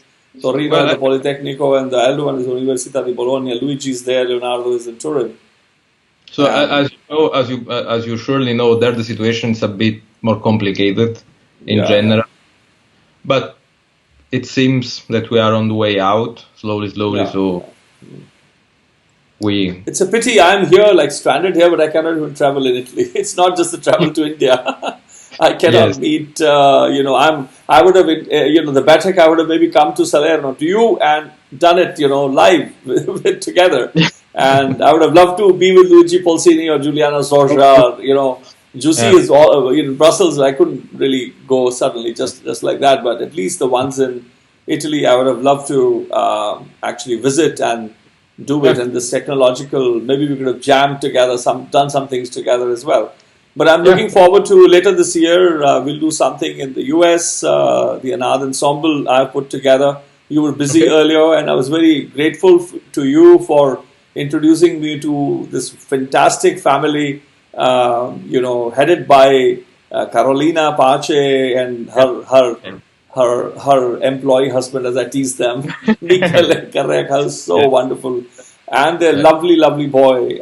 We have, I'm very, very dear friends with their son now. And I was expecting that to happen. Yes. Yes, and then, very glad, and of very course, glad you connected. No, thank you for the introductions. In fact, when you were busy, and then Michele did a lot. He introduced me to some wonderful other musicians. Valerio, Losito is fantastic with the Rebecca, and also. Valentina Nicolai was outstanding. She played with us, and I heard I've not met yet her husband, but who's a very, very wise. He's a very learned scholar about instruments, and I'm looking forward to whenever there's a blockade or the lockdown opens up. I'm looking forward to meeting them. So thank you very much for helping me form the Anād Ensemble, and I missed you in that, but I'm sure. It'll be wonderful in the future when we do the work, you and Michele together. We'll play at least multiple lutes together in the music I'm writing. I'm writing polyphonic work, and I look forward to sharing with you as well. And Luigi Polsini has very kindly agreed to, to join along with a couple of other, members of his ensemble as well. Anyway, thank you so much for joining, and I appreciate that for sharing time. And keep safe. Wash your hands. You do. I will. Be a good boy. Listen to Giuseppe Conte. Okay. We have to, Yes, we have to. 47 days for me, I'm listening to your Prime Minister when I should listen. Yeah. Well, I don't even listen to mine, so I have to listen to yours. Exactly. Anyway, lots of love to you. Your sister who plays a Dilruba, it's a pity we couldn't. Is she around? Can we say hello to her? I can hear her. Okay. It doesn't matter. Now, but we'll meet her another time then. Yeah. Okay. Greetings to your family, and thank you very much for joining. Yeah. Bye. So, दोस्तों, ये सन बड़े ही विद्वान तुसी देखा होना बहुत ही विद्वान वादक सन Peppe Frana और जिन्हां दे नाल मेरा बहुत पुराना संवाद तो हैगा ही है पर मैं अपने संवादां करके नहीं किसी नूं सादा हुंदा जे उन्हां दे पिछे कोई ਵਿਦਵਾਨਾਂ ਦਾ ਜਿਹਨੂੰ ਕਹੀਏ ਅਰਦਾਸਾ ਹੈ, ਉਹਨਾਂ 'ਤੇ ਫੈਜ਼ ਹੈ, ਉਹਨਾਂ 'ਤੇ ਮਿਹਰ ਹੋਈ ਹੈ, ਜੇ ਉਹਨਾਂ ਨੇ ਖੋਜ ਕੀਤੀ ਹੈ, ਉਹਨਾਂ ਨੇ ਵਿਚਾਰਿਆ ਹੈ ਆਪਣੇ ਫਨ ਨੂੰ, ਗਿਆਨ ਨੂੰ, ਮੈਂ ਉਹਨਾਂ ਨਾਲ ਹੀ ਹਮਵਾਰਤਕ ਹੋ ਰਿਹਾ। ਬਾਕੀ ਠੀਕ ਹੈ, ਫਨਕਾਰ ਬਹੁਤ ਨੇ, ਅੱਛੇ ਫਨਕਾਰ ਹੋਣਗੇ, ਪਰ ਮੇਰੀ ਇੱਛਾ ਹੈਗੀ ਹੈ ਜਾਂ ਮੇਰੀ ਖਾਹਿਸ਼ ਹੈ ਇਸ ਯਾਰਨਾਦ ਵਰਚੁਅਲ ਬੈਠਕ ਸੀਰੀਜ਼ ਰਾਹੀਂ ਕਿ ਜਿਹੜੀ ਕਲਾ ਦੇ ਪਿੱਛੇ ਜੋ ਅਧਿਆਤਮ ਲੁਕਿਆ ਹੈ, ਜੋ ਵਿਦਿਆ ਲੁਕੀ ਹੈ, ਆਮ ਤੌਰ 'ਤੇ ਅਸੀਂ ਉਸ ਨਾਲ ਜਾਣੂ ਨਹੀਂ ਹੁੰਦੇ, ਅਸੀਂ ਜਾਣਦੇ ਨਹੀਂ ਹੁੰਦੇ, ਅਸੀਂ ਫਿਰ ਇਸੇ ਕਰਕੇ ਸ਼ਨਾਖਤ ਨਹੀਂ ਕਰ ਸਕਦੇ। ਅਸੀਂ ਕੋਈ ਅਨਾੜੀ ਹੈ, ਕੋਈ ਇਆਣਾ ਹੈ ਅਤੇ ਸਿਆਣਾ ਵਿਦਵਾਨ, ਅਸੀਂ ਉਹਨਾਂ ਨੂੰ ਜਿਹੜਾ ਸਿਆਣਾ ਹੈ ਉਹਦੀ ਡਾਂਟ ਤੋਂ ਅਸੀਂ ਸੋਚਦੇ ਹਾਂ ਕਿ ਬੜੇ ਹੰਕਾਰੀ ਨੇ, ਪਰ ਜਿਹੜਾ ਇਆਣਾ ਹੈ ਉਹਦੀ ਚਾਪਲੂਸੀ ਤੋਂ ਅਸੀਂ ਭਰਮਾ ਜਾਂਦੇ ਕਿ ਖਰਾ ਇਹ ਹਲੀਮ ਬੜਾ। ਉਹ ਤਾਂ ਚਾਪਲੂਸ ਹੈ ਇਸ ਕਰਕੇ ਹੈ ਕਿ ਉਹ ਦਮੜੀਆਂ ਪਾਲਦਾ, ਉਹ ਪ੍ਰੋਗਰਾਮ ਪਾਲਦਾ, ਐਂਬੀਸ਼ੀਅਸ ਹੈਗਾ, ਪਰ ਜਿਹੜੇ ਵਿਦਵਾਨ ਹੋਣਗੇ ਉਹ ਵਿਦਵਾਨਾਂ ਦੇ ਨਾਲ ਉੱਠਣਾ ਬੈਠਣਾ ਪਸੰਦ ਕਰਦੇ ਹੁੰਦੇ ਨੇ।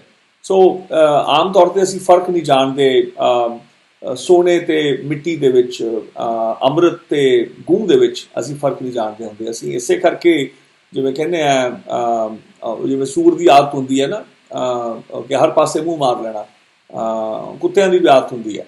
ਸੋ ਸਾਡੀ ਉਹ ਬਿਰਤੀ ਹੈ, ਉੱਥੇ ਆ ਕੇ ਅਸੀਂ ਇਲਮ ਦੇ ਕਰਕੇ ਅਸੀਂ ਬਹੁਤ ਗਿਰੇ ਹੋਏ ਹੁੰਦੇ ਹਾਂ, ਅਸੀਂ ਉਹ ਕਾਵਾਂ ਵਾਂਗੂ ਹੁੰਦੇ ਹਾਂ, ਆਪਾਂ ਕੋਇਲ ਵਾਂਗੂ ਨਹੀਂ ਹੁੰਦੇ, ਹੰਸਾਂ ਵਾਂਗੂ ਨਹੀਂ ਹੁੰਦੇ ਜਿਹੜੇ ਪੈਰ ਵੀ ਤੋਲ ਕੇ ਰੱਖਦੇ ਨੇ, ਜੋ ਕਿ ਮਹਾਰਾਜ ਨੇ ਕਾਗਾਂ ਤੋਂ ਹੰਸ ਬਣਾਇਆ ਸੀ, ਅਸੀਂ ਹੰਸਾਂ ਤੋਂ ਕਾਗ ਬਣੇ ਹਾਂ, ਔਰ ਜਿਹੜਾ ਹੰਸ ਹੋਵੇ ਉਹਨੂੰ ਨਿਰਾਦਰ ਕਰਦੇ, ਉਹਨੂੰ ਅਪਮਾਨ ਵੀ ਕਰਦੇ ਹਾਂ। ਸੋ ਮੈਨੂੰ ਲੱਗਦਾ ਉਹ ਆਪਣੇ ਆਪ 'ਚ ਬੜਾ ਵੱਡਾ ਸ਼ਿਫਟ ਚਾਹੀਦਾ ਹੈ ਕਿ ਜੇ ਅਸੀਂ ਤਰੱਕੀਆਂ ਕਰਨੀਆਂ ਨੇ। ਦੇਖੋ, ਮੈਂ ਜੇ ਛੱਤ ਨੂੰ ਛੋਹਣਾ ਹੋਵੇ ਨਾ ਦੋਸਤੋ, ਮੈਂ ਇੱਥੇ ਫਰਸ਼ 'ਤੇ ਖੜਾ ਨਹੀਂ ਹੋ ਸਕਦਾ, ਮੈਨੂੰ ਪੌੜੀ ਬਣਾਉਣੀ ਪੈਣੀ ਹੈ, ਮੈਨੂੰ ਆਪਣਾ ਜਿਹੜਾ ਤਲਾ ਹੈ ਨਾ, ਆਪਣਾ ਤਲ ਉੱਚਾ ਕਰਨਾ ਪੈਣਾ ਹੈ। ਅਤੇ ਮੇਰਾ ਮੰਤਵ, ਜਿਹੜੀ ਮੇਰੀ ਲੜਾਈ ਹੈ 33 ਸਾਲ ਹੋ ਗਏ ਲੜਦਿਆਂ ਨੂੰ, ਕਿ ਅਸੀਂ ਪੰਜਾਬ ਦੇ ਵਿੱਚ ਪੰਜਾਬੀਆਂ ਦਾ ਜਿਹੜਾ ਤਲਾ, ਜਿਹੜੇ ਖੱਡਿਆਂ 'ਚ, ਜਿਹੜੀ ਖਾਈ 'ਚ ਗਿਰੇ ਹੋਏ ਨੇ, ਉਹ ਅਸੀਂ ਚੱਕੀਏ। ਅਸੀਂ ਉੱਦਾਂ ਟੋਰਾ ਮਾਰਦੇ ਹਾਂ, ਅਸਮਾਨ ਨੂੰ ਦੇਖ ਕੇ ਸੋਚਦੇ ਹਾਂ ਅਸਮਾਨ ਛੂ ਲਿਆ। ਇਹ ਥੋੜ੍ਹੇ ਆਪਾਂ ਇਹਨਾਂ ਭਰਮਾਂ ਤੋਂ ਦੂਰ ਹੋਈਏ, ਔਰ ਮੈਂ ਆਸ ਕਰਦਾ ਕਿ ਇਹ ਜਿਹੜੀ ਬੈਠਕ ਸੀਰੀਜ਼ ਹੈ ਤੁਹਾਨੂੰ ਬੜੀ ਲਾਹੇਵੰਦ ਹੋਏਗੀ। ਤੁਸੀਂ ਆਨੰਦ ਤਾਂ ਮਾਣ ਰਹੇ ਹੋਵੋਗੇ, ਪਰ ਤੁਸੀਂ ਮੈਨੂੰ ਖੁਸ਼ੀ ਹੋਏਗੀ, ਤੁਸੀਂ ਹੈਰਾਨ ਵੀ ਹੋ ਰਹੇ ਹੋ ਕਿ ਇਹ ਜਿਹੜੇ ਵੱਡੇ ਨਾਮ ਨੇ ਇਹ ਐਵੇਂ ਨਹੀਂ ਵੱਡੇ, ਇਹ ਵੱਡੇ ਵਿਦਵਾਨ ਵੀ ਹੋਣਗੇ, ਇਹਨਾਂ ਨੇ ਸੋਚੋ ਫਿਕਰ ਕੀਤਾ ਹੋਇਆ। ਕੱਲ੍ਹ ਬਾਰੇ ਮੈਂ ਦੱਸ ਦਿਆਂ, ਮੇਰੇ ਬਹੁਤ ਹੀ ਮੇਰੇ ਵੱਡੇ ਵੀਰ ਵਾਂਗੂ ਨੇ ਡਾਕਟਰ ਮਦਨ ਗੋਪਾਲ ਸਿੰਘ, ਉਹਨਾਂ ਦਾ ਮੈਂ ਤਾਰੂਫ ਤਾਂ ਕੀ ਕਰਾਉਣਾ, ਮੈਂ ਇੰਨਾ ਹੀ ਕਹਿ ਰਿਹਾ ਕਿ ਮੇਰੇ ਵੱਡੇ ਭਰਾ, ਮੈਂ ਜਦੋਂ ਦਾ ਦਿੱਲੀ ਗਿਆ, ਮੈਨੂੰ ਮੇਰੇ ਆਪਣੇ ਭਰਾ ਤਾਂ ਕੋਈ ਪੰਜਾਬ ਰਹਿ ਗਏ, ਕੋਈ ਆਸਟ੍ਰੇਲੀਆ ਸਨ, ਉਹਨੇ ਉਹ ਰੋਲ ਨਿਭਾਇਆ। ਕਈ ਮਾਵਾਂ ਸਨ ਜਿਨ੍ਹਾਂ ਨੇ ਮੈਨੂੰ ਅਪਣਾਇਆ, ਉਹਨਾਂ ਨੇ ਕਹਿਣਾ, ਜਿਵੇਂ ਰਮਿੰਦਰਾ ਅਜੀਤ ਸਿੰਘ, ਰਮਿੰਦਰਾ ਅੰਮਾ ਮੈਂ ਉਹਨੂੰ ਕਹਿੰਦਾ ਸੀ, ਉਹਨਾਂ ਨੇ ਮੁਰੱਬੇ ਬਣਾ ਕੇ ਭੇਜਣੇ ਕਿ ਬਲਦੀਪ ਜੀ ਤੁਸੀਂ ਮਿਹਨਤ ਇੰਨੀ ਕਰਦੇ ਹੋ, ਤੁਸੀਂ ਸੌਂਦੇ ਨਹੀਂ, 20-20 ਘੰਟੇ ਰਿਆਜ਼ ਕਰਦੇ ਹੋ, ਕਈ ਵਾਰ ਤੁਸੀਂ ਸੁਣਿਆ 30-30 ਘੰਟੇ ਲੱਗੇ ਰਹਿੰਦੇ ਹੋ, ਉਹ ਮੁਰੱਬੇ ਬਣਾ ਕੇ ਖਾਸ ਉਹਨਾਂ ਨੇ ਭੇਜਣੇ ਕਿ ਵੀ ਇਹ ਖਾਇਆ ਕਰੋ। ਸੋ ਮੈਂ ਜਦੋਂ 93 ਦਿੱਲੀ ਗਿਆ, ਮੈਂ ਤਾਂ ਕਈ ਮਾਵਾਂ ਦੀ ਗੋਦ ਵਿੱਚ ਪਲਿਆ, ਔਰ ਡਾਕਟਰ ਮਦਨ ਗੋਪਾਲ ਸਿੰਘ, ਉਹਨਾਂ ਨੇ ਮੇਰੇ ਭਰਾ ਦਾ ਰੋਲ ਅਦਾ ਕੀਤਾ। ਮੇਰੇ ਦੋਸਤ ਵੀ ਹਨ, ਅਸੀਂ ਲੜਦੇ ਵੀ ਖੂਬ ਹਾਂ, ਬਹਿਸਾਂ ਵੀ ਬੜੀਆਂ ਕੀਤੀਆਂ ਅਸੀਂ, ਪਰ ਮੈਨੂੰ ਪਤਾ ਹੈ ਕਿ ਸਾਡਾ ਪਿਆਰ ਅਟੁੱਟਵਾਂ ਹੈ, ਔਰ ਉਹਨਾਂ ਦੀ ਖੈਰ ਜਿਵੇਂ ਮੈਂ ਕਹਿ ਦਿਆਂ ਕਿ ਇਹ ਕਾਰਨ ਨਹੀਂ ਹੋਣਗੇ। ਮੈਂ ਉਹਨਾਂ ਨਾਲ ਬਹਿ ਕੇ ਸਮਝਣਾ ਚਾਹੁੰਦਾ ਤੁਹਾਡੇ ਨਾਲ ਕਿ ਇਹ ਸੂਫੀ ਸੰਗੀਤ ਦੇ ਨਾਂ 'ਤੇ ਜਿਵੇਂ ਬਹੁਤ ਕੁਝ ਖਿਲਵਾੜ ਹੋਇਆ, ਜਿਵੇਂ ਕੱਲ੍ਹ ਪਰਸੋਂ ਵੀ ਚਰਚਾ ਹੋਈ ਸੀਗੀ ਕਿ ਸੂਫੀ ਸੰਗੀਤ ਨੂੰ ਖੌਰੇ ਲੋਕ ਸੰਗੀਤ ਦੇ ਨਾਲ ਜੋੜਤਾ ਗਿਆ ਹੈ, ਉਹਨੂੰ ਗਾਣਾ ਸਿਰਫ ਲੋਕ, ਉਹਦੇ ਪਿੱਛੇ ਜਿਹੜੀ ਵਿਦਵਤਾ ਸੀ, ਬਾਬਾ ਸ਼ੇਖ ਫਰੀਦ ਨੇ ਰਾਗਾਂ 'ਚ ਗਾਵਿਆ, ਸ਼ਾਹ ਹੁਸੈਨ ਨੇ ਰਾਗਾਂ 'ਚ ਗਾਵਿਆ, ਵੱਡੇ ਵੱਡੇ ਬਹੁਤ ਹੀ ਵਿਲੱਖਣ ਰਾਗਾਂ ਵਿੱਚ ਗਾਵਿਆ, ਜਿਹੜੀ ਉਹਨਾਂ ਦੀ ਸੂਖਮ ਬੁੱਧੀ ਸੀ, ਵਿਵੇਕ ਬੁੱਧੀ ਸੀ, ਨਫੀਸ ਉਚਾਰਨ ਜਿਹੜਾ ਹੁੰਦਾ ਹੈ ਉਹ, ਯਾਨੀ ਕਿ ਨਾਦ ਰਾਗ ਜਿਹੜਾ ਹੈ ਸਨਾਟੇ ਸੁਣਤਾ ਤੋਂ ਪਹਿਲਾਂ ਦਾ ਆਖਰੀ ਮੁਕਾਮ ਹੈ, ਜਦੋਂ ਭਾਸ਼ਾ ਮੁੱਕ ਜਾਂਦੀ ਹੈ, ਜਦੋਂ ਤੁਹਾਡੇ ਆਪਣੇ ਰੱਬ ਵਾਸਤੇ ਬਣਾਏ ਹੋਏ, ਅੱਲਾ ਵਾਸਤੇ ਬਣਾਏ ਅੱਖਰ ਮੁੱਕ ਜਾਂਦੇ ਨੇ, ਜਦੋਂ ਤੁਹਾਡੀ ਸਿਰਫ ਅਰਜ਼ੋਈ ਰਹਿ ਜਾਂਦੀ ਹੈ, ਪਿਆਸ ਰਹਿ ਜਾਂਦੀ ਹੈ, ਜੀ ਪਿਆਸ ਮੋਹੇ ਲਾਗੀ, ਜੀ ਪ੍ਰਭ ਮਿਲਵੇ ਕੀ ਚਾਹ, ਹੁਣ ਚਾਹ ਦੇ ਵਿੱਚ ਅੱਖਰ ਨਹੀਂ ਹੋਣਗੇ, ਉਹ ਅਵਸਥਾ ਦਾ ਨਾਮ ਹੈ। ਜਿਵੇਂ ਵਾਹ ਅਵਸਥਾ ਦਾ ਨਾਮ ਹੈ, ਜਦੋਂ ਚਾਹ ਕੇ ਜਦੋਂ ਫੈਜ਼ ਜਦੋਂ ਫੈਜ਼ ਹੁੰਦਾ ਹੈ, ਜਦੋਂ ਕਿਰਪਾ ਹੁੰਦੀ ਹੈ, ਜਦੋਂ ਗੁਰਮੇਹ ਗੁਰਪ੍ਰਸਾਦ ਮਿਲਦਾ ਹੈ ਤੇ ਵਾਹ ਬਣਦੀ ਹੈ।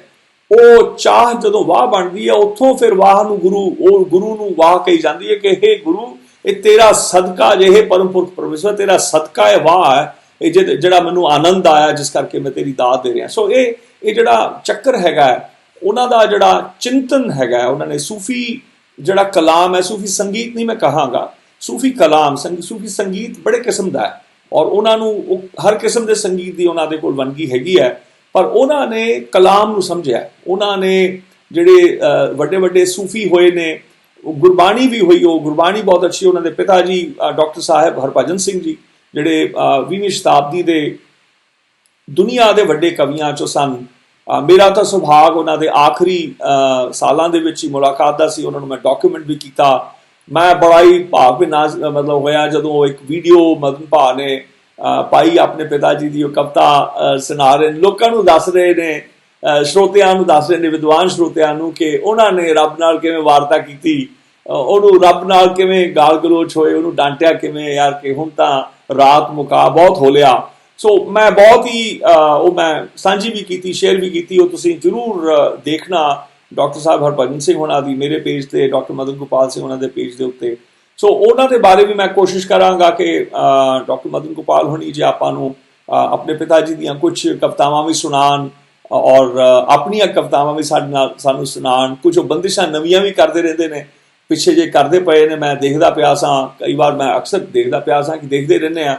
ਸੋ ਉਹ ਵੀ ਸੁਣਾਂਗੇ ਔਰ ਉਹਨਾਂ ਕੋਲੋਂ ਪੁਰਾਣਾ ਜਿਹੜਾ ਪੰਜਾਬ ਦਾ ਸੰਗੀਤ ਹੈਗਾ, ਲੋਕ ਸੰਗੀਤ ਵੀ ਔਰ ਸੂਫੀਆਨਾ ਕਲਾਮ ਕਿਸ ਤਰ੍ਹਾਂ ਰਾਗ ਔਰ ਤਾਲ ਦੇ ਵਿੱਚ ਨਿਬੱਧ ਹੁੰਦਾ ਰਿਹਾ ਔਰ ਕਿਵੇਂ ਉਹਨਾਂ ਦਾ ਆਪਣਾ ਚਿੰਤਨ ਹੈਗਾ ਇਹਨਾਂ ਵਿਸ਼ਿਆਂ ਦੇ ਉੱਤੇ ਆਪਾਂ ਗੱਲ ਕਰਾਂਗੇ। ਹੋ ਸਕਦਾ ਹੈ ਫਿਲਮ ਸੰਗੀਤ ਬਾਰੇ ਵੀ ਗੱਲ ਕਰਾਂਗੇ। ਉਹ ਕੇਐਲ ਸਹਿਗਲ ਨੂੰ ਬਹੁਤ ਅੱਛਾ ਗਾਉਂਦੇ ਨੇ। ਸੋ ਮੈਂ ਕੋਸ਼ਿਸ਼ ਕਰਾਂਗਾ ਕੱਲ ਇੱਦਾਂ ਦੀ ਗੱਪਸ਼ਪ ਕਰਨ ਦੀ, ਤੇ ਮੈਂ ਆਸ ਕਰਦਾ ਤੁਸੀਂ ਫੇਰ ਕੱਲ ਜੁੜੋਗੇ 4 ਵਜੇ ਇਟਲੀ ਦਾ ਟਾਈਮ ਔਰ 7:30 ਵਜੇ ਹਿੰਦੁਸਤਾਨ ਦੇ ਵਿੱਚ। ਕੱਲ ਤੱਕ ਲਈ ਮੈਂ ਤੁਹਾਡੇ ਤੋਂ ਇਜਾਜ਼ਤ ਲੈਣਾ। ਆਪ ਜੀ ਸਾਰਿਆਂ ਨੇ ਅੱਜ ਸ਼ਿਰਕਤ ਪਾਈ, ਜੁੜੇ ਹੋ ਇਸ ਬੈਠਕ ਵਿੱਚ, ਮੈਂ ਧੰਨਵਾਦੀ ਹਾਂ ਤੁਹਾਡਾ। ਬਹੁਤ ਬਹੁਤ ਸ਼ੁਕਰੀਆ, ਬਹੁਤ ਬਹੁਤ ਮਿਹਰਬਾਨੀ। ਵਾਹਿਗੁਰੂ ਜੀ ਕਾ ਖਾਲਸਾ, ਵਾਹਿਗੁਰੂ ਜੀ ਕੀ ਫਤਿਹ। ਖੁਦਾ ਹਾਫਿਜ਼, ਨਮਸਕਾਰ, ਗੁੱਡ ਨਾਈਟ ਇੰਡੀਆ ਐਂਡ ਬੁਓਨਾਨੋਤੇ ਇਟਾਲੀਆ, ਸਤਿ ਕਰਤਾਰ।